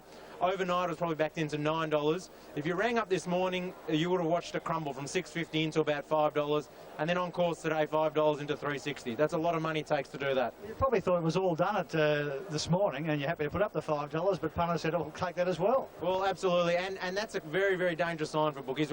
When a horse goes off and they're still happy to take the short price, you know that it's going to perform very well. Would that be, in your a ring figure on Universal Queen? Mate, it would be hundreds of thousands. I mean, it'd be probably top the $1 million in this ring, I would suggest. And if you took the pre-post market across Australia into it as well, I'm scared to think how much. Scared? Well, at least you took it in good spirits, Simon. Tens about Universal Queen, eh? Yeah, well, that's what they were offering. Yeah. Who told you? You did. Oh, sorry. I bet you were giggling coming to the home turn. Let's pick up the action. Eyeballed Miss Andretti in a gallop, which never happens, and there were some good horses a little way behind her as well. So, you know, they knew then that she was going pretty well. I like Lee's comment. A lot of jockeys' friends got a lot of money. Yes, we won't go into that. Let's move on. 6 here at Rosehill. The short price favourite here is number 3, Hoy. Sponsored by our good friends at the Borderley Wines. Just looking up to the left hand of the bookmakers, and the bottom one, your favourite, Mentality, 270, one roll short of that on track. Basically, we'll add about 30 points to that. $2.60 for Fashions Afield, as I said, about a point, just over a point longer than that on course, 5 points to that on course. And the favourite on course, number 9, Mentality, but... Way in the Expressway Stakes, and jumping out quickly was Impaler on the outside. Fashions Afield is driven out of the stalls to go to second. Mentality easing back to third. He got there pretty easily, then came near the 600 metres, and Impaler the leader. He leads by a half on Fashions Afield, striding a little bit closer, then came More Than Lucky on the inside of Mentality. Meteor's behind it from Pendragon, and last of all is Spurus on at the business end now, 3:50 to go, and Fashions Afield raced up to head Impaler. Mentality a length away and starting to lengthen now. It's down to the 200, Fashions Afield in front, the 3-year-old Mentality trying to close, and then More Than Lucky. Fashions Afield joined by Mentality, and the favourite's going to loom up on the outside and run away and win it. Mentality beat Fashions Afield. More Than Lucky, a good run first up third, and then Meteor and Pendragon, Impaler, and last in was Spurus on. Too good, the Dazzler. Well done to Johnny Hawkes. Great training effort. This bloke might be the real deal. The key there, Richie, is looking at that time, 33.33 home. Yeah, exactly right. They only just break the 1:10 mark on a very fast track. There was some good times there yesterday. Mentality ran 33.33, only betted by Hoist Star, the up-and-comer in the previous race. We'll get to it shortly. And here's the footage. You're going to go 50 metres, and then it was a sit and sprint from there. Exactly right. It was a good ride, Darren Beeman. He was going to be third the fence and thought they'd run along, but as soon as Impaler kind of staked them up, Darren got he threw his head around, he reefed and pulled for about a furlong, but after that he was okay, and he's a promising horse. Lovely horse, got a nice action, got to the line, obviously a good hit out. Why were they getting off the fence there yesterday? With this horse, because I think he's well named, because he has got a bit of a mental attitude, although he's so relaxed when you see him walking around in the yard, but look, who knows? He could turn in. He's proven it a mile. When he gets that mouth open and wants to pull and over race like that, it does worry me. He's got an enormous talent. But he can still finish off after doing it. That's the bit. I mean, normally they cannot finish off after they do that. Looks like they've got a Norton bit on him, which is a fairly severe bit on him already. Perhaps they can go to a cross noseband to keep his mouth shut, but You know, they've got to get him to settle if he's going to go all the way to the top. Look, he could turn into a Doncaster horse, this fella. I can't speak. It is out by 3/4 of a length. Namorado second with Sendalam a length away third. Rock and Roll Kid is fourth and Benedetti fifth and still covering extra ground as they approach the turn. Monster Shah on the rail, Green Coast in the centre. Then Sound the Drum and Stream of Gold, Arminius Matt Lube and Yuhu Magoo is the last to swing. We're short of 600 metres left to run. St Expedit showing the way from Namorado. Sendalam gets a split through in the centre. Rock and Roll Kid and Benedetti join in on the outside, followed by Monster Shah, and Green Coast is taken to the extreme outside as they reach the 250, where Benedetti had gone up to Rock and Roll Kid. Here's Arminius, Green Coast and Sound the Drum down the outside. Benedetti led. Green Coast has to switch course. Benedetti's in front of Green Coast. Stream of Gold on the rail, but Benedetti for Australia. Oi, oi, oi, it's an Aussie win. Benedetti has beaten Green Coast and Arminius. Then Stream of Gold. Benedetti. Oi, oi, it's an Aussie win. Benedetti has beaten Good on you, Terry Spargo. You can't take the Aussie out of him, can you? Oi, oi, oi, and that was Benedetti sitting 3 and 4 wide for Johnny Murtagh. An absolutely groundbreaking result there for Australian racing, and big ticks to Tony Noonan and the team who decided to take this horse over to Dubai, take on uncharted waters in the Dubai International Racing Carnival and pull it off. No, it was a dream come true, and you spend a lot of time planning, as most trainers do, and they don't always come off. But to have that success over the 2 nights was just incredible. Tony, I suppose it's a case of the... Really pleased once I got there. The horses were in really great condition and had settled in well, and I gained great confidence from their just general appearance, and then on their work on Tuesday morning, my confidence grew even further then. What was it like on track there after the... It happens again. Yasud, followed by Yard Arm, Expressway, Berengoa, and last as they turn the corner, well back in the straight is Royal Power. 500 metres left to go. Yakus goes up to Grand Emporium. Smart and Mighty joins in on the outside. Azarol behind them. Expressway is deeper out with Lundy's Lane, but Smart and Mighty's gone to the front. Smart and Mighty hit the lead. 200 metres left to go, and Smart and Mighty broke a length in front. Yasud has run into second spot, then Expressway and Lundy's Lane, but it's Smart and Mighty clear close to home, and Smart and Mighty has beaten the... Well, I made it 2 for 2 for Tony, and Tony, I suppose now, I think the first night you had 128 text messages on your phone. The second night you found a lot of new friends. Now there were a lot of Aussie trainers. Earmarked 4 horses for this, and all their races at home were aimed at having them get to Dubai in peak fitness. So, there was a fair bit of planning, which you're aware of because you were part of it, as far as just getting everything coordinated, having the horses fit and in form before he got there. Smart and Mighty was a concern because his form was a little bit down, but he had a couple of setbacks early in the prep, and I was concerned that we might be chasing our tail. But he's a horse that in the past has always... Rada Son. He's $1.20 on the tote here on Super Tab, room in the yard for Steve and Coolmore. 120, 120, 110 Unitab. Clear second pick is A Clear Passion, 760, 827. Steve Harada Son, who runs here today with 59 kilos. He's just got a magnificent temperament. He's got a great constitution, and Battling Brian's bringing him round. Yes, punters will let you on if you want to take the 135 market to 107%. Looking forward to it, Brian. Let's go there. Off. And they began in a good line. A Clear Passion, one of the first to bounce out here. Kira Karish and Mr. Scribble and Grapple pushing up on the inside. Arada Sun is going to ease back at the tail when they settle. Grapple took it up now on the out. A length in A Clear Passion, and Arada Sun sitting on the outside of Dan Ever. Coming to the 700 metre mark, 1000 v 800, 11.11. And the leader is Kira Karish from Grapple the Fence. 2.5 further back than Pacino.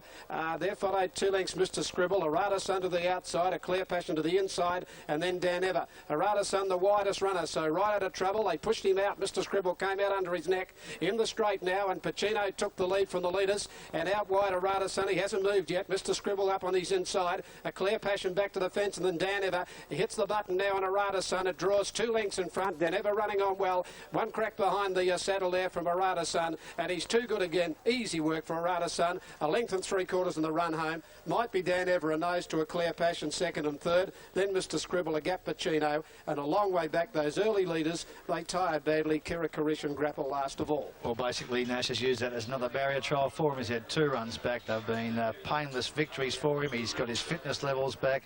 He's got his form back. And I'm looking forward to seeing him, Steve, into a big field, hot tempo, sit back and let loose. Yeah, certainly, Brewline. He's by Fu Peg, of course, from Circles of Gold, the Dam of Elstrom, and Tony also has a... Alfie? Yeah, oh, look, I think they haven't put anything to rest yet. I think they're just playing with everybody at the moment. Look, the speed wasn't all that strong. He got back. I thought Nash just rode it absolutely beautifully. Again, covered ground. And, you know, I think he's making some nice horses look second-rate. And Deneva, I thought its run was very, very good first. When he gets genuine speed on, I think you'll still see the best of him. And I think he's really, really exciting, though. I reckon there was plenty of speed in that race. In fact, the 2 leaders, they're not even in the frame at the moment because they went hard enough to finish tailed off last. The 2 of them, I think there's plenty of speed all you have to do is compare the speed of all the 1400-metre races yesterday, and it'll tell you that it was nice. It was a normal speed, whereas others were easy, but they were very, very hard in the last. So how did it compare with the All Stakes? How did it compare with the All Stakes? Did they this go race? Yeah. No, they ran slightly quicker in this early than the All. They went 3/4 of a second quicker than the All Stakes, and they went just about as fast as the last, which was... Yeah. I think the ease of his win was flattered a bit by the early pace. They rode those first 2 up the hill at the 1400. You know yourself, Alfie, that's suicide. Yes, still covered ground though. That's them back in the frame. You can hardly see their feet. They're so far behind them, the 2 leaders. The winner, the key... Real thing. He's just toyed with them there. He took off early. I think he'll have to get his timing right when it comes to the Group 1 day, though. We won't want to treat him that easily. Field Stud Blue Diamond Prelude for the Colts and Geldings ahead of us. There's the totes, a differential $4. Zizou $6.30 out to $7. Differential $4 is about right. Shrewd Rhythm $8.40, double figures on course. Down a Victory Chant, dominant favourite, $3.20. $2.60, $2 Unitab, no surprise there. $2.80 on course, hasn't budged. Solid favourite, Super Tab. So at this stage, on Super Tab, Shrewd Rhythm's okay there at $9.60. Boa Spree $17.50. It's good. Victory Chant, the favourite. They're racing. One that dipped out of the gates might have been differential. One that did dip after the start, but Victory Chant's burning through, and with it Shrewd Rhythm and Zizou coming from the outside is picking up speed, but Victory Chant got the rail and was fairly flying in front now. Let out a length and a half. Zizou, 2 to Shrewd Rhythm, 1 for the back. Bow got off at the 600-metre mark, 5 lengths in front and hanging a little. Second Zizou, they're followed by Shrewd Rhythm. Boa Spree further back, followed by Classic Brom Differential, Embracing, then Below Zero. And last of all, Protesta. Victory Chant turns for home with a lead of about 4 lengths over Shrewd Rhythm. And in the middle, Zizou, followed by Classic Brom, the leader tiring. Then came Differential. Victory Chant in front. It's starting to walk. And Shrewd Rhythm's coming at it quickly with Zizou. On the outside, Shrewd Rhythm goes up. Now to Victory Chant with Zizou. Then Differential. Shrewd Rhythm in front. Zizou coming back on the inside. Shrewd Rhythm. Shrewd Rhythm wins at a half neck to Zizou. Ahead away third, Victory Chant. And ahead fourth, Differential. A gap then to Classic Brom from Below Zero, Embracing, Protesta, and Boa Spree is last of all. Well, a very professional 2-year-old here in 3. Shrewd Rhythm maintains his unbeaten record, 2 for 2, both here at Caulfield. Now into the blue. $10.50 and $2.40 here this afternoon. $1.90 Zizou, Victory Chant $1.50, Quinella $25.80. The exact by Glenn Boss and trained by Greg Urell, who's joining us in our... He's a nice horse, you know. It's his 2 runs have been quite strong, and you know, and I think there's still a little bit left to go. Greg, he seems to be a real... Like the winner does look an ultimate professional in what looks like to be a wide open Blue Diamond coming up. I thought Zizou was sensational. He knuckled over at the start. He did all the chasing and donkey work trying to chase the leader down and stuck on well here. Differential looks strong as the races get longer. He was squeezed out too. Yeah, he was squeezed out at the start, and he's got a sense of timing about him as well. I think there's a pack in this Blue Diamond where it's going to come down to run of the race. It's about 8 of them. Oh, maybe more. Yeah, maybe more. Could win it. Billy's Arrowfield Stud Blue Diamond Prelude. And a favourite is Press the Button 340. On course, she's not. It's Miss Lucille who's starting to ease out. Behind 710's been a Common Beasley telling us this morning that the 9s have been taken. It's opened up quite short here on course, out to around 7.5 now. 252, 252. Thank you. All right, the favourite is out of the gates. The favourite is out. Press the button out at 252. She wouldn't load. Off and running. And bouncing quickly is Miss Lucille out in front from Secret Women's Biz, and behind began quickly. When they settled down, Bonded further out, followed by Shiendo and Rabu pushing up in the centre. A gap in the race, the fence travels well. A length behind, a length further back in the race, Secret Women's Biz. Rabu on the outside of it from Bonded, then Camarilla, followed by Belcentra. Shiendo's got back, followed further back by Chinamora. Then Gravitron, Tresor the outside, and Duchess Daisy. Hard on the fence, straightening up, it's Miss Lucille. Nearly a length in front now from behind. Behind them, Secret Women's Biz. Then came Camarilla. Further back, Rabu, Bonded. Nothing really making ground. Miss Lucille, the leader from behind. They're 2 lengths in front of Camarilla. Further back in the race, Chinamora blocked for a run. Miss Lucille, the leader behind. And Chinamora and wider at Camarilla. Camarilla's grabbed them. Out wider, Belcentra with a late run, but Camarilla gets up to win. Camarilla a length, Belcentra, and those third is behind, and close up Chinamora. They're the 4 home. Further back in the race, $100,000 yearling, and gets its first return today. 1:3.7 is the overall time here. Home in. Elusive quality out of Camarina, beautifully bred Camarilla, trained by John Hawkesbury. Young Blake Shin aboard, Alf.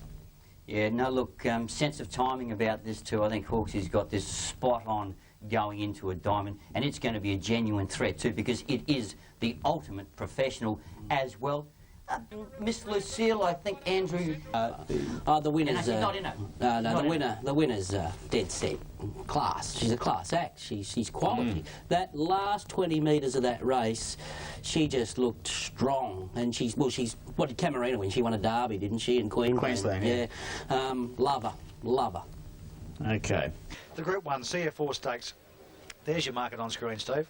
Yes, Bruce El Segundo, $3.10. Miss Finland, $3.10. So take your pick on the tote.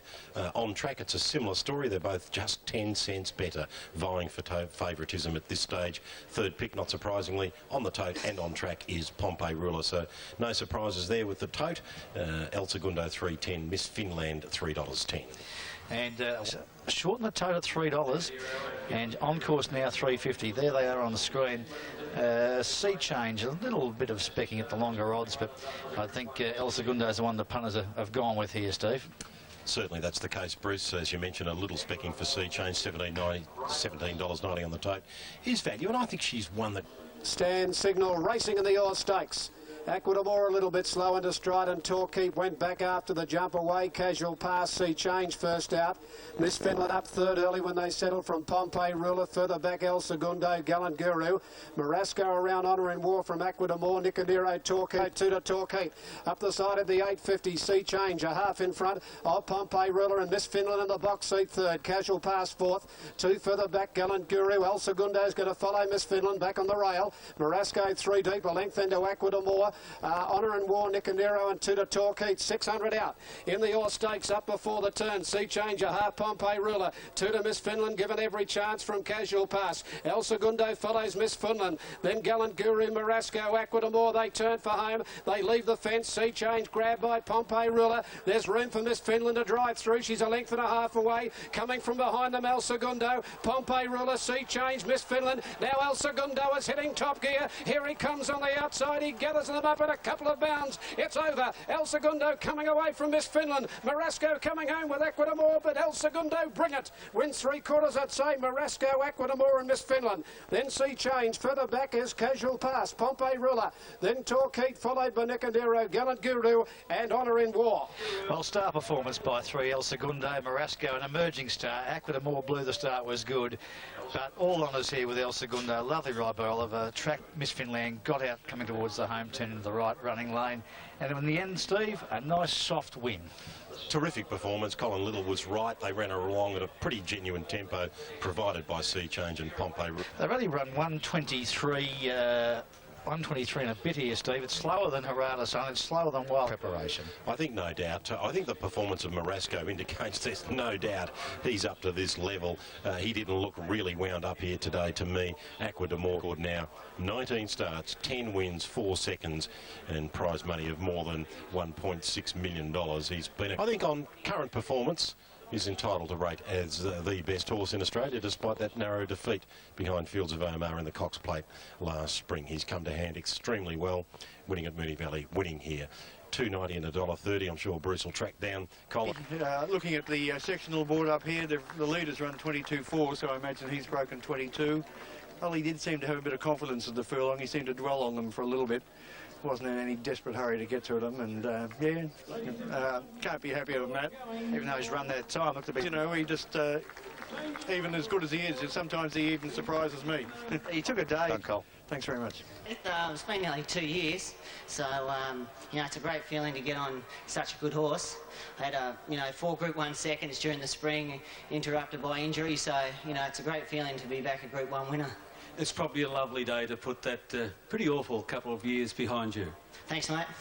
Damien, I don't think he's got a lot to say, and I think we know why, Bruce. He's had an exciting win on El Segundo. That was his 67th Group 1 win, as you said, and one that meant as much as any, surely. Yeah, like I don't think I've seen Damien as emotional as that after a big race win. I think it means a lot to get him back to the top level. He's worked hard to get there.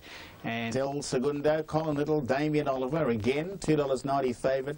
Dominant, Marasco, big run second, and an eye-catching run by Aqua de More third, Alfie. And Aqua de More has always never really let anybody down first up, and it was the ideal preparation for it as far as I was concerned. Ran very well, but take nothing away from the winner.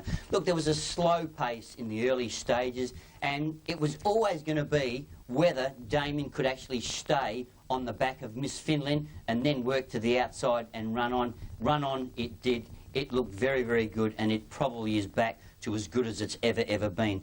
Miss Finland, well, not ridden up in the early stages. I must admit, I was just a little bit disappointed. I know people are perhaps a little concerned that the inside may have been slightly inferior, but I thought that was laid to rest later in the day. However, Marasco, you must concede that the effort was good, although, again, the query about the race is the tempo was so slow, and even though Marasco covered ground, finished off nicely. We know he's going to get further. We've already said before that he is up to Group 1 standard. I think the outcome of the race was good, but I was disappointed with Miss Finland. Well, David Hayes goes to the St George, lost the whip on the home turn, and boys, Fred Kersley was elated with the performance of that horse. I thought it was a good effort from Marasco. He's certainly a horse that will be competitive. He zipped home well. They came home in under 34 seconds for their last 600 metres, which is really flying. So being on top of the pace was exactly where you'd want to be in a slowly run race with a fast split home, and Miss Finland was there. But nevertheless, I thought it was a good effort because a 3-year-old filly up against these horses, it's a huge leap in class, and she stuck on well. She only just got photoed out of the minor placings there, so I wouldn't be disappointed with her. You know, all the hype about her being, you know, the greatest horse in Australia, that's all that was, just hype. But she is very good. The other horse, I think, was Magic Instinct that finished, and you know, you can make a case they were all good runs. But I have to say one thing: it was a brilliant ride by Oliver, who read the track beautifully. He followed Miss Finland and says, "Right, I'm out in the better going now." And all in all, it was a soft win. Marasco proved that he's no powder puff Western Australian champion. He's obviously up there with the best. He has to prove that he can run over further. Like, he hasn't run past 1400 yet.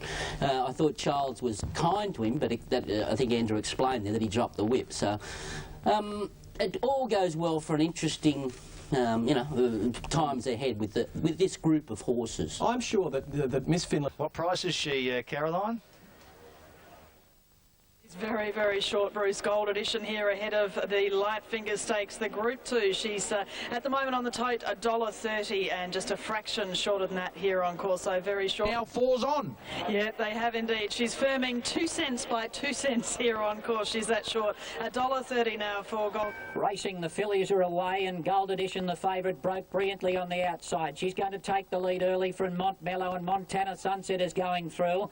Rose of Sharon was next from Astound, and Just Dancing is last of all. He's slowing them down in the middle stages. Gold Edition getting her own way. Over a length in front of Montana Sunset. 2 lengths to Montmello. Then came Astounded, followed by Rose of Sharon, who's coming up 3 wide. Then My Lady's Chamber, Just Dancing starts a run, and Zushi back in the centre. But he's swinging on Gold Edition as they come up the rise. 3 lengths in front of Montana Sunset. And then came Montmello, and further back behind them Rose of Sharon. But Gold Edition, he sits down to ride her out now, and she sets sail for the judge about 3 or 4 lengths in front, and this is going to be a demolition job. Gold Edition racing away 2 years in a row for Ronnie Morn with the light fingers as Gold Edition wins it from Montana Sunset. Montmello got third, and then we've got My Lady's Chamber, Zushi, Rose of Sharon, Just Dancing, and last in was Astounded. Well, what a great feeling it was here at Randwick. The crowd stood to give this mighty filly a clap from the furlong to the winning post.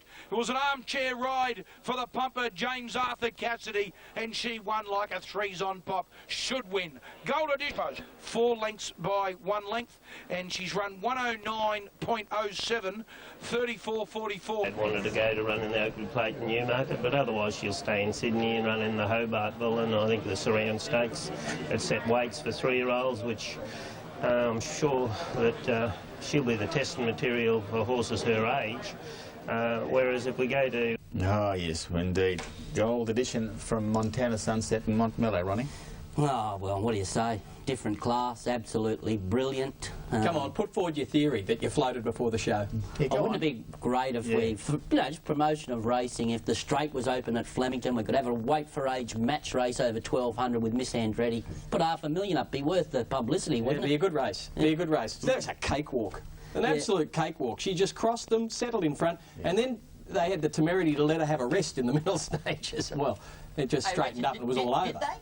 Yeah, they just couldn't keep up. She had a rest. I didn't say the others had a rest, but she had a rest in the middle stages. She's just, you know, classes above these. Time. Yeah. No, she's... Sorry. How does she go up against the boys in the Hobartville? 1400? Yeah. Different race altogether. Different race altogether. 1200's 1200, 1400's... I know she's won 1400 at the Gold Coast. It'll depend how she settles. If she relaxes, and it'll she can run depend on the makeup of the field. Yeah. Yeah, if she can get a soft lead and she can... It's an easy 1400 at Randwick. Yeah, she can win. It depends on tempo of the race. I agree with that. I'd like to see her down here for the Newmarket, though. So would I. I just wonder what weight she'll get now. She's really racked up the wins. Yeah, still... Thanks very much for that, Bruce. Yes, you're right. The feature race of the day here at Randwick, the Inglis Classic. It is worth $500,000 for the 2-year-olds over 1,200 metres. The Classic sale, well, what a bonanza it's been since it's been in place. Court Command, he's racing later on today, cost $120,000. He's won nearly $1 million. Natural Destiny came out of the... There are, Caroline, but if Daniel Smile's going to... well, stand up to his second favouritism in the Golden Slipper, he's got to beat these today. Aquatic at $12.90, 2 points longer. The favourite Dominant, $2.50, you can't get it. About 40 cents shorter on track. Fee Majestique, 130. They're backing here, number 10, Danehill Smile for Anthony Cummings, the winner of 2 from 2, and she's the favourite here for the Inglis Classic. Set, racing, Shy Spin missed it 2 lengths and Goldam flew the lids. Goes to the lead from Zardante, and then came Cash for Cards, followed by Frosty going through near the inside. Star, and last of all is Shady Arena. It's Cash for Cards whipping up on the outside, and it's challenging for the lead. Puts a 10 in front now from Goldam and Zardante, and then Frosty back on the inside from Beyonce Star. Aquatic King is wide, and then came Danehill Smile. He's getting it to the outside, and it'd spot the leaders about 5 or 6 as they top the rise. Spring Drinks is going with it, but it's Cash for Cards going after Goldam, but here comes the favourite. Danehill Smile is looming up at the 200 metres, and the favourite went straight on by. She's a pretty good filly, this one. She's going to make it 3 out of 3, and she is slipper potential for sure. Danehill Smile Smile races away to win it by 4 lengths. Goldam second, Liesel third from Spring Drinks. Then Laundromat, and further back was Zardonte. Then Falco, Star and Wafer, Cash for Cards, Beyonce Star. Back behind them next is Frost. Oh, she's pretty good, and she confirmed she's one of the real deals. Come the Golden Slipper, Danehill Smile. Darren Beadman had her ready to pounce, Caroline, and when he said go, it was over in the twinkle of an eye. 10, 12, 13. Melbourne, is he going to go to the Blue Diamond, or is he just going to stay up in Sydney and wait to go to the Golden Slipper? Danehill. The 1200 was some help. She'd given indications that she's well capable of that, so it's just nice to see it happen. She just gobbles up the mile about, and Anthony and everyone concerned, you know, the stable, very lovely filly. She's just, right from the day of first trial, she's just been a real push-button type filly. Conserves energy, place her wherever you want to place her, and she's very strong at the finish. And she got out. Danehill Smile, Anthony Cummings, Darren Beadman, Golden Slipper potential. Is it what? It's a favourite. Look at this. I don't look at the opposition behind her. She's outstanding, this filly. Geez, I hope they don't take her to Melbourne and take on a B grade Group 1, and when they can take on an A grade one. I think Anthony's smart enough to show his old man's patience here and set her for the slipper, because she's a real big chance. I love her pattern. Probably 3 weeks, have a run before the slipper, and she'll be cherry ripe. I wouldn't call a Diamond a B grade Group 1. It's not in the class. Compared to the slipper, it's a B grade. No, I think you're harsh, but I agree with you on this. This is the best 2-year-old so far this season. This may be the only one that's put its hand up and said, I am cut above the others, and at this stage the rest behind her are a bunch. Not just in this race, but I mean generally. And until we see another 2-year-old come out and do something like this, she's a worthy favourite for the slipper. Ronnie, what do you think of Goldam's performance then from its gate? Goldam, yeah, look, she's all... This is the Royal Sovereign Stakes. It's been won by some super 3-year-olds in the past. Flame Pegasus, Dance Hero, Exceed and Excel, Lonro, Assertive Lad, Dane Wynn, Shaftesbury Avenue, and who's going to add their name to that honour list. Court Command is a short price favourite, and gee, looks magnificent in the yard. A lot of money for Sniper's Bullet, though. Let's have a look at the... Point coming in 3 points, number 5, Danley, also coming in number 7. Mutawajid has come in a half point here on course, just easing a fraction, the favourite, number 1, Court Command. The $2.10 you're getting at the moment on the tote, it's about... Lets them go. And Court Command and Diego Garcia broke very quickly, but not as well as Ricky Zah, who goes through and takes a narrow lead. Mutawajid was away well, will settle on their back in 4th spot, followed by Rubric, and then came Churchill Downs, were able to slip up along the inside from Dan Lee, and then Rubric and Sniper's Bullet whipping them in. Ricky Zah led by 2 on the turn. He's got a good hold on Court Command. Mutawajid 3rd, and then Miraz and Churchill Downs, and further back behind them Diego Garcia and Sniper's Bullet. Ricky Zah dashed away. He gives Court Command a little bit more rain. Mutawajid canted up on the outside, and then Diego Garcia and Sniper's Bullet. It's still Ricky Zah in front. Mutawajid's the danger on the outside. Court Command's done with, and it's Mutawajid putting its head in front with 100 to go. Miraz goes back to the inside. Sniper's Bullet runs on late, but Mutawajid is the winner. Beat Sniper's Bullet and Miraz, and then Diego Garcia from Court Command, Ricky Zah and Dan Lee, and then Churchill Downs, and last in was Rubric. Well, number 7, Mutawajid, Huey Bowman, $9.82.10. Sniper's Bullet may have been a tad unlucky. He was slun. 109.58, the last 600. 34.61. Number 7, Mutawajid, 982.10. They didn't bet anywhere near that on track. All totes. If you bet on the tote today, you've had a fat day. A length by a short neck, the margins. Impressive cold, isn't he, Gay?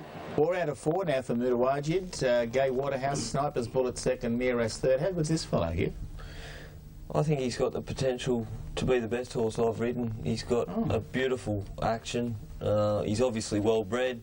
He's a beautiful type. He's got a lot of boxes ticked to be a really good horse. And Waterhouse this morning, Graham, she said this horse is one of the most exciting horses that she's had in her stables for many, many years. That is a tag as well. I tell you what, I know he's inexperienced, but I think he can go all the way up to being a Derby contender this autumn. I reckon he will get a trip. Bronny? You are dreaming. I heard Gay say that. And look, this horse is just too brilliant. Please, please, please, Gay, a sprinter miler, he's superstar. Out of a vein there. Mate, look, don't worry about I know the mare very, very well, and I'll tell you Don't worry about his pedigree. Look, I'll tell you what the mare's thrown. I know that she won a couple of 1,000-metre races herself, a elated lady, and she's from that Shaftesbury Avenue family. She's thrown a D-Win, who was a 1,000-metre flying machine. She's got old Zhivago, who flies along up front, Yeah. and she's got. So you're going off its pedigree. Fatoon. Have a look at the horse, right? He's all he's all legs and ribs. Did you see how he was on the bit there? He's the all first legs and 200 ribs. metres. He's got a stride from here to the wall over there. He relaxes. He's big.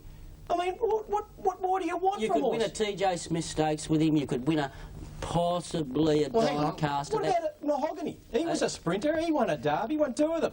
All right. What do you- Destroy the horse. And, I'm telling you. No, Gay's going to destroy the horse now, is she? He's not a stay. Why don't you ask the jock? You right. What do you think? My opinion is he will stay. He's very good this preparation. $6. Court Command. Daryl McClellan told stewards that the horse would benefit from the first up run, but was found to be over. Can I just point out one in the green cap, Bobby Thompson's colours there, Dane Lee, who did beat Gold Edition in the size produce over 14 last preparation. It had no room whatsoever, got stopped in its tracks right here, was right beside Sniper's Bullet. Sits up on it. It's one to follow, don't worry about that. But look, he's very impressive to get to the front, Huey Bowman's horse here. Jim? Right, now let's have a look at Darcy Brahma. Have a look at Darcy Brahma in the Group 1 Waikato Draft Sprint. In Anabar, 300 metres to go. Munton the leader. Darcy Brahma is breathing down his neck on the outside. 2 lengths away, Joker's Wild out into the clear. And behind them, Kay's Awake. Darcy hit the lead at the 150. He's 2 clear. Kay's Awake running on from Munton. Look at Shinzig Storm home out wide. Darcy Brahma being kept going. Shinzig absolutely flying. Darcy's made it back-to-back Group 1s. And the 2 Group 1s for Obi Bossum too. Yeah, Darcy's done the job. This prep 2 from 2. I thought he was more impressive first up. Look at Shinzig with his head turned sideways here, but talented on his day. But if he'd have gone straight, he'd have won. But I'll tell you, Darcy's been a great horse. He is a very talented horse. He's been beautifully placed in those 2 races. Personally, I think if he comes out here and runs in a 12 or 1400 metre race at Group 1 level out here, he won't get sighted. But, well, you know... I don't know about that. Nah, won't get sighted for mine. I don't know about that one. Well, look, yesterday after the race, the word I got was that may have been indeed Darcy Brahma's last run, that Mark Walker wasn't totally happy with the win. Okay. But what I can tell you is that the horse will definitely race on. Otaki in a fortnight, but then the Chipping Norton is a race that Mark Walker's also looking at a mile on the 3rd of March. Well, that might bring him in with more of a chance, but, you know, the sprints wouldn't be his go here, I don't think. Maybe he was listening to you because you said you suggested he should be retired. So because he'd be opposite you. Oh, I'm sorry, Ron. Very valuable stallion. Very valuable stallion. Of course he is. They must protect his value. So will he go? Man, and Sir Gerard again drops out to the tail of the field as Road to Love takes them to the back of the track. 1,350 metres left to run, and Road to Love is out by 2.5 lengths. Yasud is second. Advice a length and a half away third, away from the fence. Benedetti closer to the aluminium. 3/4 of a length to Metropolitan Man bringing up the rear when heads were turned for home. Short of 600 metres left to go. Road to Love under pressure. Benedetti's gone up behind him looking for the way through. The gate is shut. Yasud keeping it closed. Followed by Susie Shan, Atlantic Air. Advice dropping out of it, and Sir Gerard is now starting to stoke up right down the outside. Benedetti's got the split now. Went to Yasud at the 250. Atlantic Air a length away, and then Sir Gerard. Benedetti put his head in front of Yasud. Benedetti a length in front of Yasud. Metropolitan Man coming from the back's run to third, but Benedetti striding clear. Benedetti by a touch more than a length to Yasud. Yeah, great news there, of course. Benedetti now winning 2 of all 2 races that he's had so far in Dubai, and of course great news for Tony Noonan. He's had 3 runners so far. And a very good movie. Here we've got the Alistair Clark Stakes at Group 2 level coming up. And at this stage we've got Furio as a betting ring favourite ahead of Gorky Park, and chances Casino Prince, Ambitious General La. Took over, of course, in the 1st of August of that year. Zabila 90, and then Sarah Sun 93, 94 Tristan Love, 95 Blevik for Peter Hay. Alistair Clark. And one of the first out, Gorky Park, but Lascelles sent straight to the front, down on the inside, and Deferment going forward up on the outside of it when they settle down. Lion Dream coming across, settling down. Lascelles led Deferment. Further back, Gorky Park to the outside fourth. Then further back was Ambitious General over on the inside of it, Electronic Million. Then Furio second last and Casino Prince last of all. Up the side, 650 metres to go. Lascelles, 3/4 in front of Lion Dream, is already under pressure. Gorky Park from behind it on the fence, Deferment. Furio working into it now, runs up to be fourth. Then came Ambitious General. That's a switch course off the back of Lion Dream. Casino Prince pulled out wide from Electronic Million.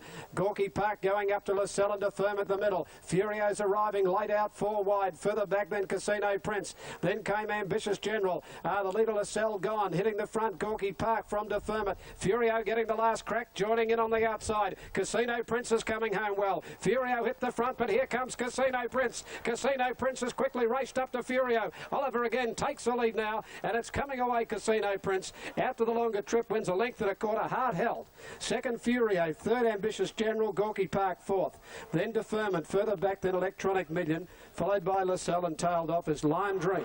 Well, D. Oliver again, winkers on. Casino Prince out to 1,600 metres quickly from his Zetative Stakes performance, and that's the best of Casino Prince, and that's the best of D. Oliver again. Sat back off Anthony Cummings. Yeah, thanks, Shane. Anthony Cummings here on track at Moonee Valley, and well pleased. It's been Anthony Cummings out to the mile. Casino Prince, hopefully he's turned 3 by now. Flying Spirit, Lady Capel. Furio, the favourite, every chance. Ambitious General now, he's the horse who got Steve. Let's concentrate on the winner first. Casino Prince out to the mile, and he is now in the mix for the Guineas. Only just. I think we're watching the second division. Yeah, I agree. I'm just saying he's in the mix. Where else do you run him? Well, we read in the press this morning that Anthony more than likely may well miss the Guineas and go to, I think, He'll only improve. But it was good to see this horse pin his ears back and actually get away, and it was a soft win in the end. Soft win, and, well, whether he goes to the distance since the sires, and look, Damien Oliver will be back there, really confident this horse can push Harada's Son in a race like the Guineas, boys. I think he raced well. I thought it was a soft win. I thought it was a great ride.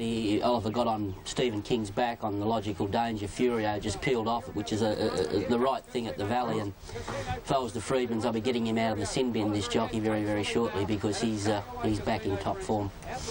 Who said he was in the sin? This is the Group 1 Caroline, the Group 1 Timber Corp Australia Stakes, and the hot favourite on a hot day, $1.55 roughly, is Miss Andretti. Lee Freedman trains. Lee, it's just pie in the sky until we get through this series. Okay, next race, just quickly, Universal Queen, you've got 3 there. Look, I think it's a chance to win at that trip, and if she does, yeah, I see her sitting 3rd or 4th. Amazing in a Group 1, showing that on the first page of betting, nothing's on the double figures. The only odds-on favourite in this race in modern times was Hariba, 11 to 8 on, but that race was run at Flemington. Quickly, Roy, we'll get your top 4 because they're just about to move in here. 2, 9, 5, 12 and 2. She was a standout in the yard, Miss Andretti. She looks absolutely outstanding. She's better than what she was when she won here the other day, so that's good for the opposition here. Scheduled start time. Miss Andretti's gone from 165 into 155 in the last 2 minutes, and now there's a bit of money coming. Line is good. Racing. And they left it a pretty good line. G.I. Jane had no speed. Maybe better getting back after the start.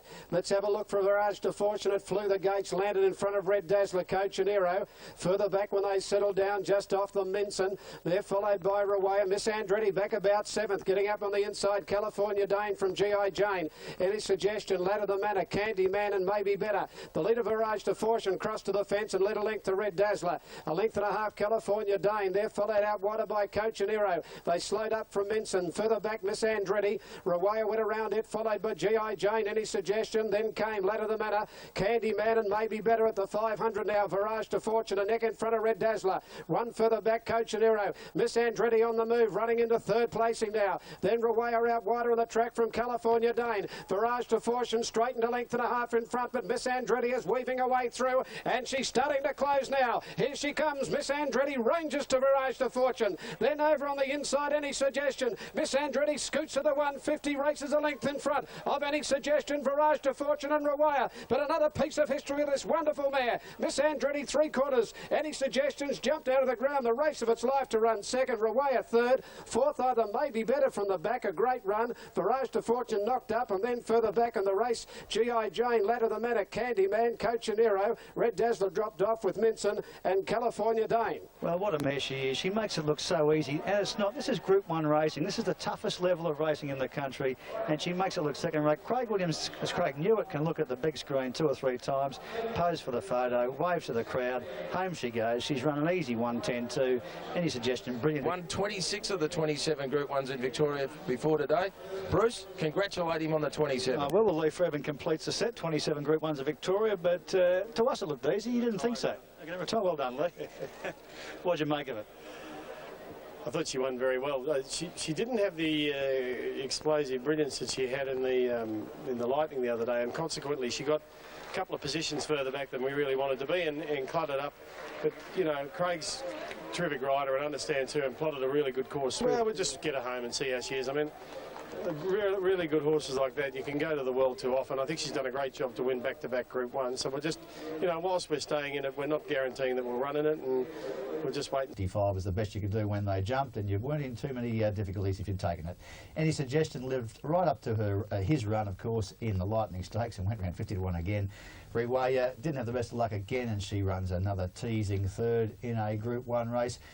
But, Steve, the story of the race is Miss Andretti, and we'll talk to Craig Newitt, and he'll basically tell you that it was a matter of push, point, and direct, and she does the rest of the job for you. Oh, she certainly does, and she puts herself into the right spot. She's got a fantastic turn of foot, and we've seen her dominate these horses of late. That's her, of course, in the green cap, with Craig Whip in the left hand there at the moment, just sailing past the leader.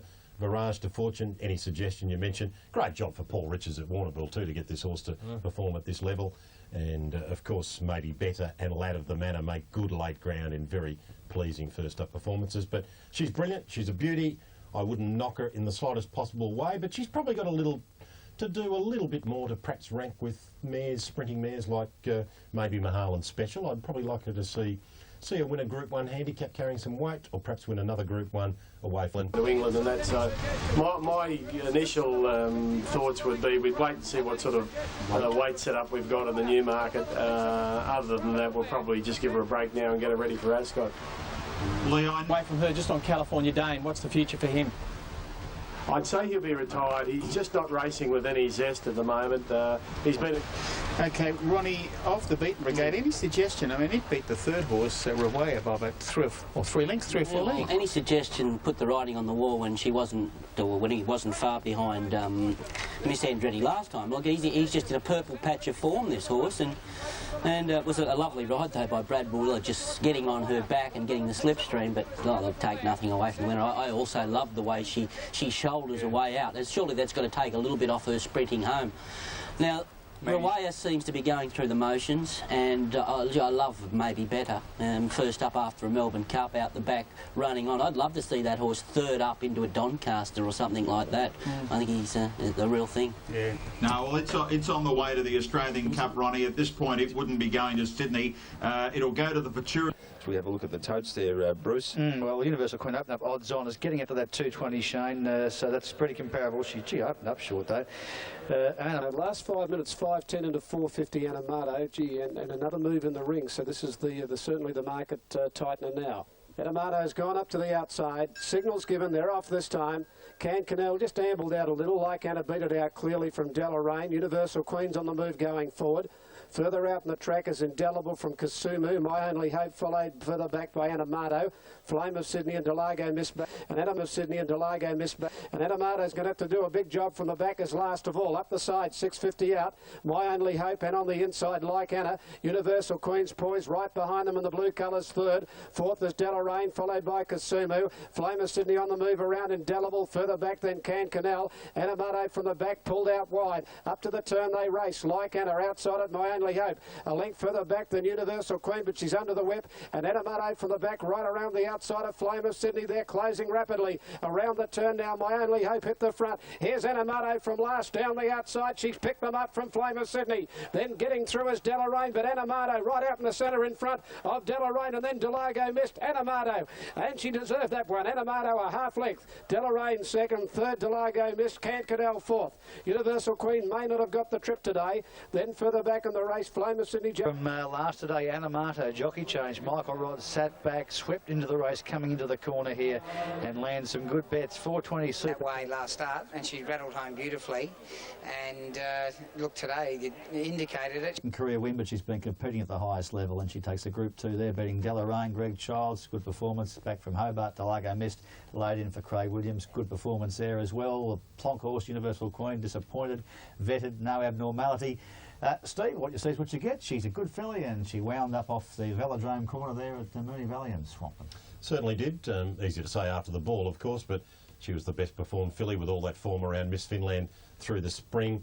The pace wasn't that cracking here, and yet Flame of Sydney and Anamato, the winner, on left of picture, are able to round them up from the outside, and Delago Mist, the grey, also makes significant late ground in a marked return to form. Deloraine hanging on to run second. Anamato, too good. Universal Queen, she's had 6 or 7 goes now beyond 1200 and hasn't featured.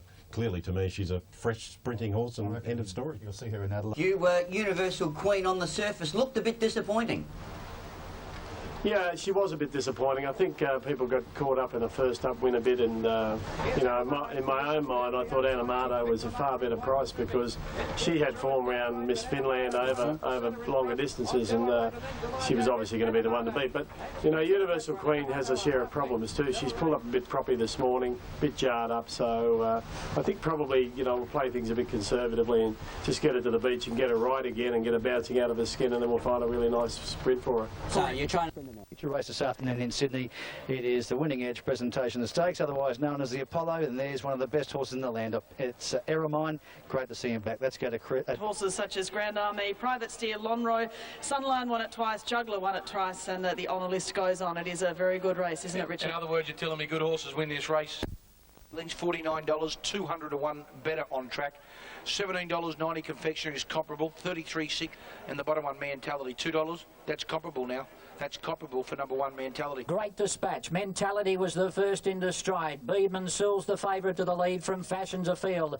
There goes Desert War pressing forward around the outside. Further back was Warrior Trader.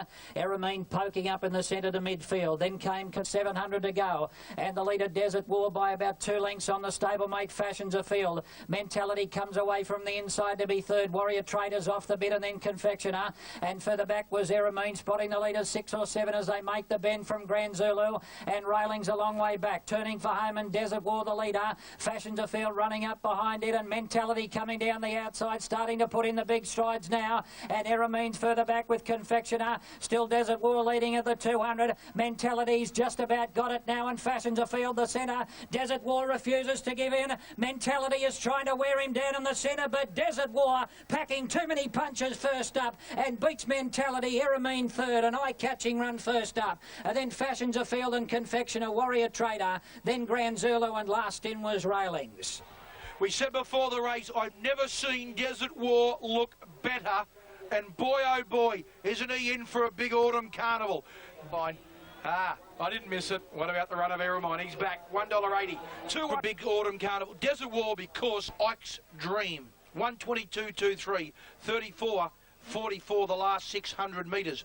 The margins in the main... He ran right up to it, Desert War. First time he's won first up in a preparation in 7 goes. That's quite amazing. Mentality, not sure every chance. We'll talk to Rich about that. Even money favourite, Eremine, an eye-catcher, no doubt, running third. 3 very good horses, 3 very good performances. Rich, good race, and it's going to be a good form race. It's going to be a great form race. Look, there are only 8 100s outside the race record of Ike's Dream over the 1400 at Rosehill. Well, Desert War's usually got a little bit of condition left in him, and he's usually chasing Courts in Session. Courts in Session's not there this season, and we made comment yesterday, he looked absolutely magnificent, even for people who don't understand and look what horses look like in the parade ring. When you saw him, you thought, geez, doesn't he look magnificent? He looks sensational, he raced sensational, and he's a proven weight for age horse. Eremine, sensational performance. He looked bigger than me. And Mentality, this was only his 2nd go at the top level. He ran down Fashions Afield a fortnight ago on the expressway. It was a different level yesterday. I thought he went sensational, given every chance. This horse is. He's an absolute beauty, isn't he? They tell me he looked fantastic at the races yesterday, and he's just performing as well as he ever does. And a very tough competitor. Mentality. What did you make of him, Ronnie? He ran up to beat Desert War, but the old bloke just had too much for him. Well, I thought Mentality's run was great. I took the even money and I was disappointed. But He's not trying to run down Impaler here. He's, No, that's true. He's trying to run down Desert War. There's plenty who can't. And there's a lot better horses than him that have failed. I think this will toughen Mentality up, chasing a horse like this. You know, mentally not tough enough yet, is he? He might be. That might be the run that toughens him up. Yeah, that gets him. And Eramine was fantastic. Oh, good run. That, I have to say, though, behind them, though, at the back, Grand Zulu and Railings, geez, you know. Doesn't look good, does it? It's not a good start. I didn't think, you know. The trainers might be happy with them, but I just thought they were disappointing. What's happening, because it will be on TVN, of course, every day of the week, every race here on TVN. We're going to provide some of their coverage. Is that a possibility? Yeah, I should do something. TVNs, they should. Chicone and Zazu wages gone up? for David Hayes. Head the market for the Blue Diamond. Differential for this race next week. Not this race next week, but the race, the Schweppes Cup, where Efficient resumes and takes on Harada Sun. This would be a nice prelude towards the Canberra Guineas. Here's the Canberra Guineas market, naturally headed by Harada Sun, $2.25. $5 Miss Finland, $7 Efficient, Casino Prince, $11. Simon. I've got one thing. After some races, of course, the Australia Stakes and the Newmarket Handicap. Well, Miss Andretti was a firmer 5-4 after winning. Whether she goes, there's another question. Whether Gold Edition goes there at $5, another question. These markets, hopefully, the Guineas market, naturally headed by Harada Sun, $2.25. $5 Miss Finland, $7 Efficient, Casino Prince, $11. Simon. I've got one thing. After some races, of course, the Australia Stakes and the Newmarket Handicap. Well, Miss Andretti was a firmer 5-4 after winning. Whether she goes, there's another question. Whether Gold Edition goes there at $5, another question. These markets, hopefully.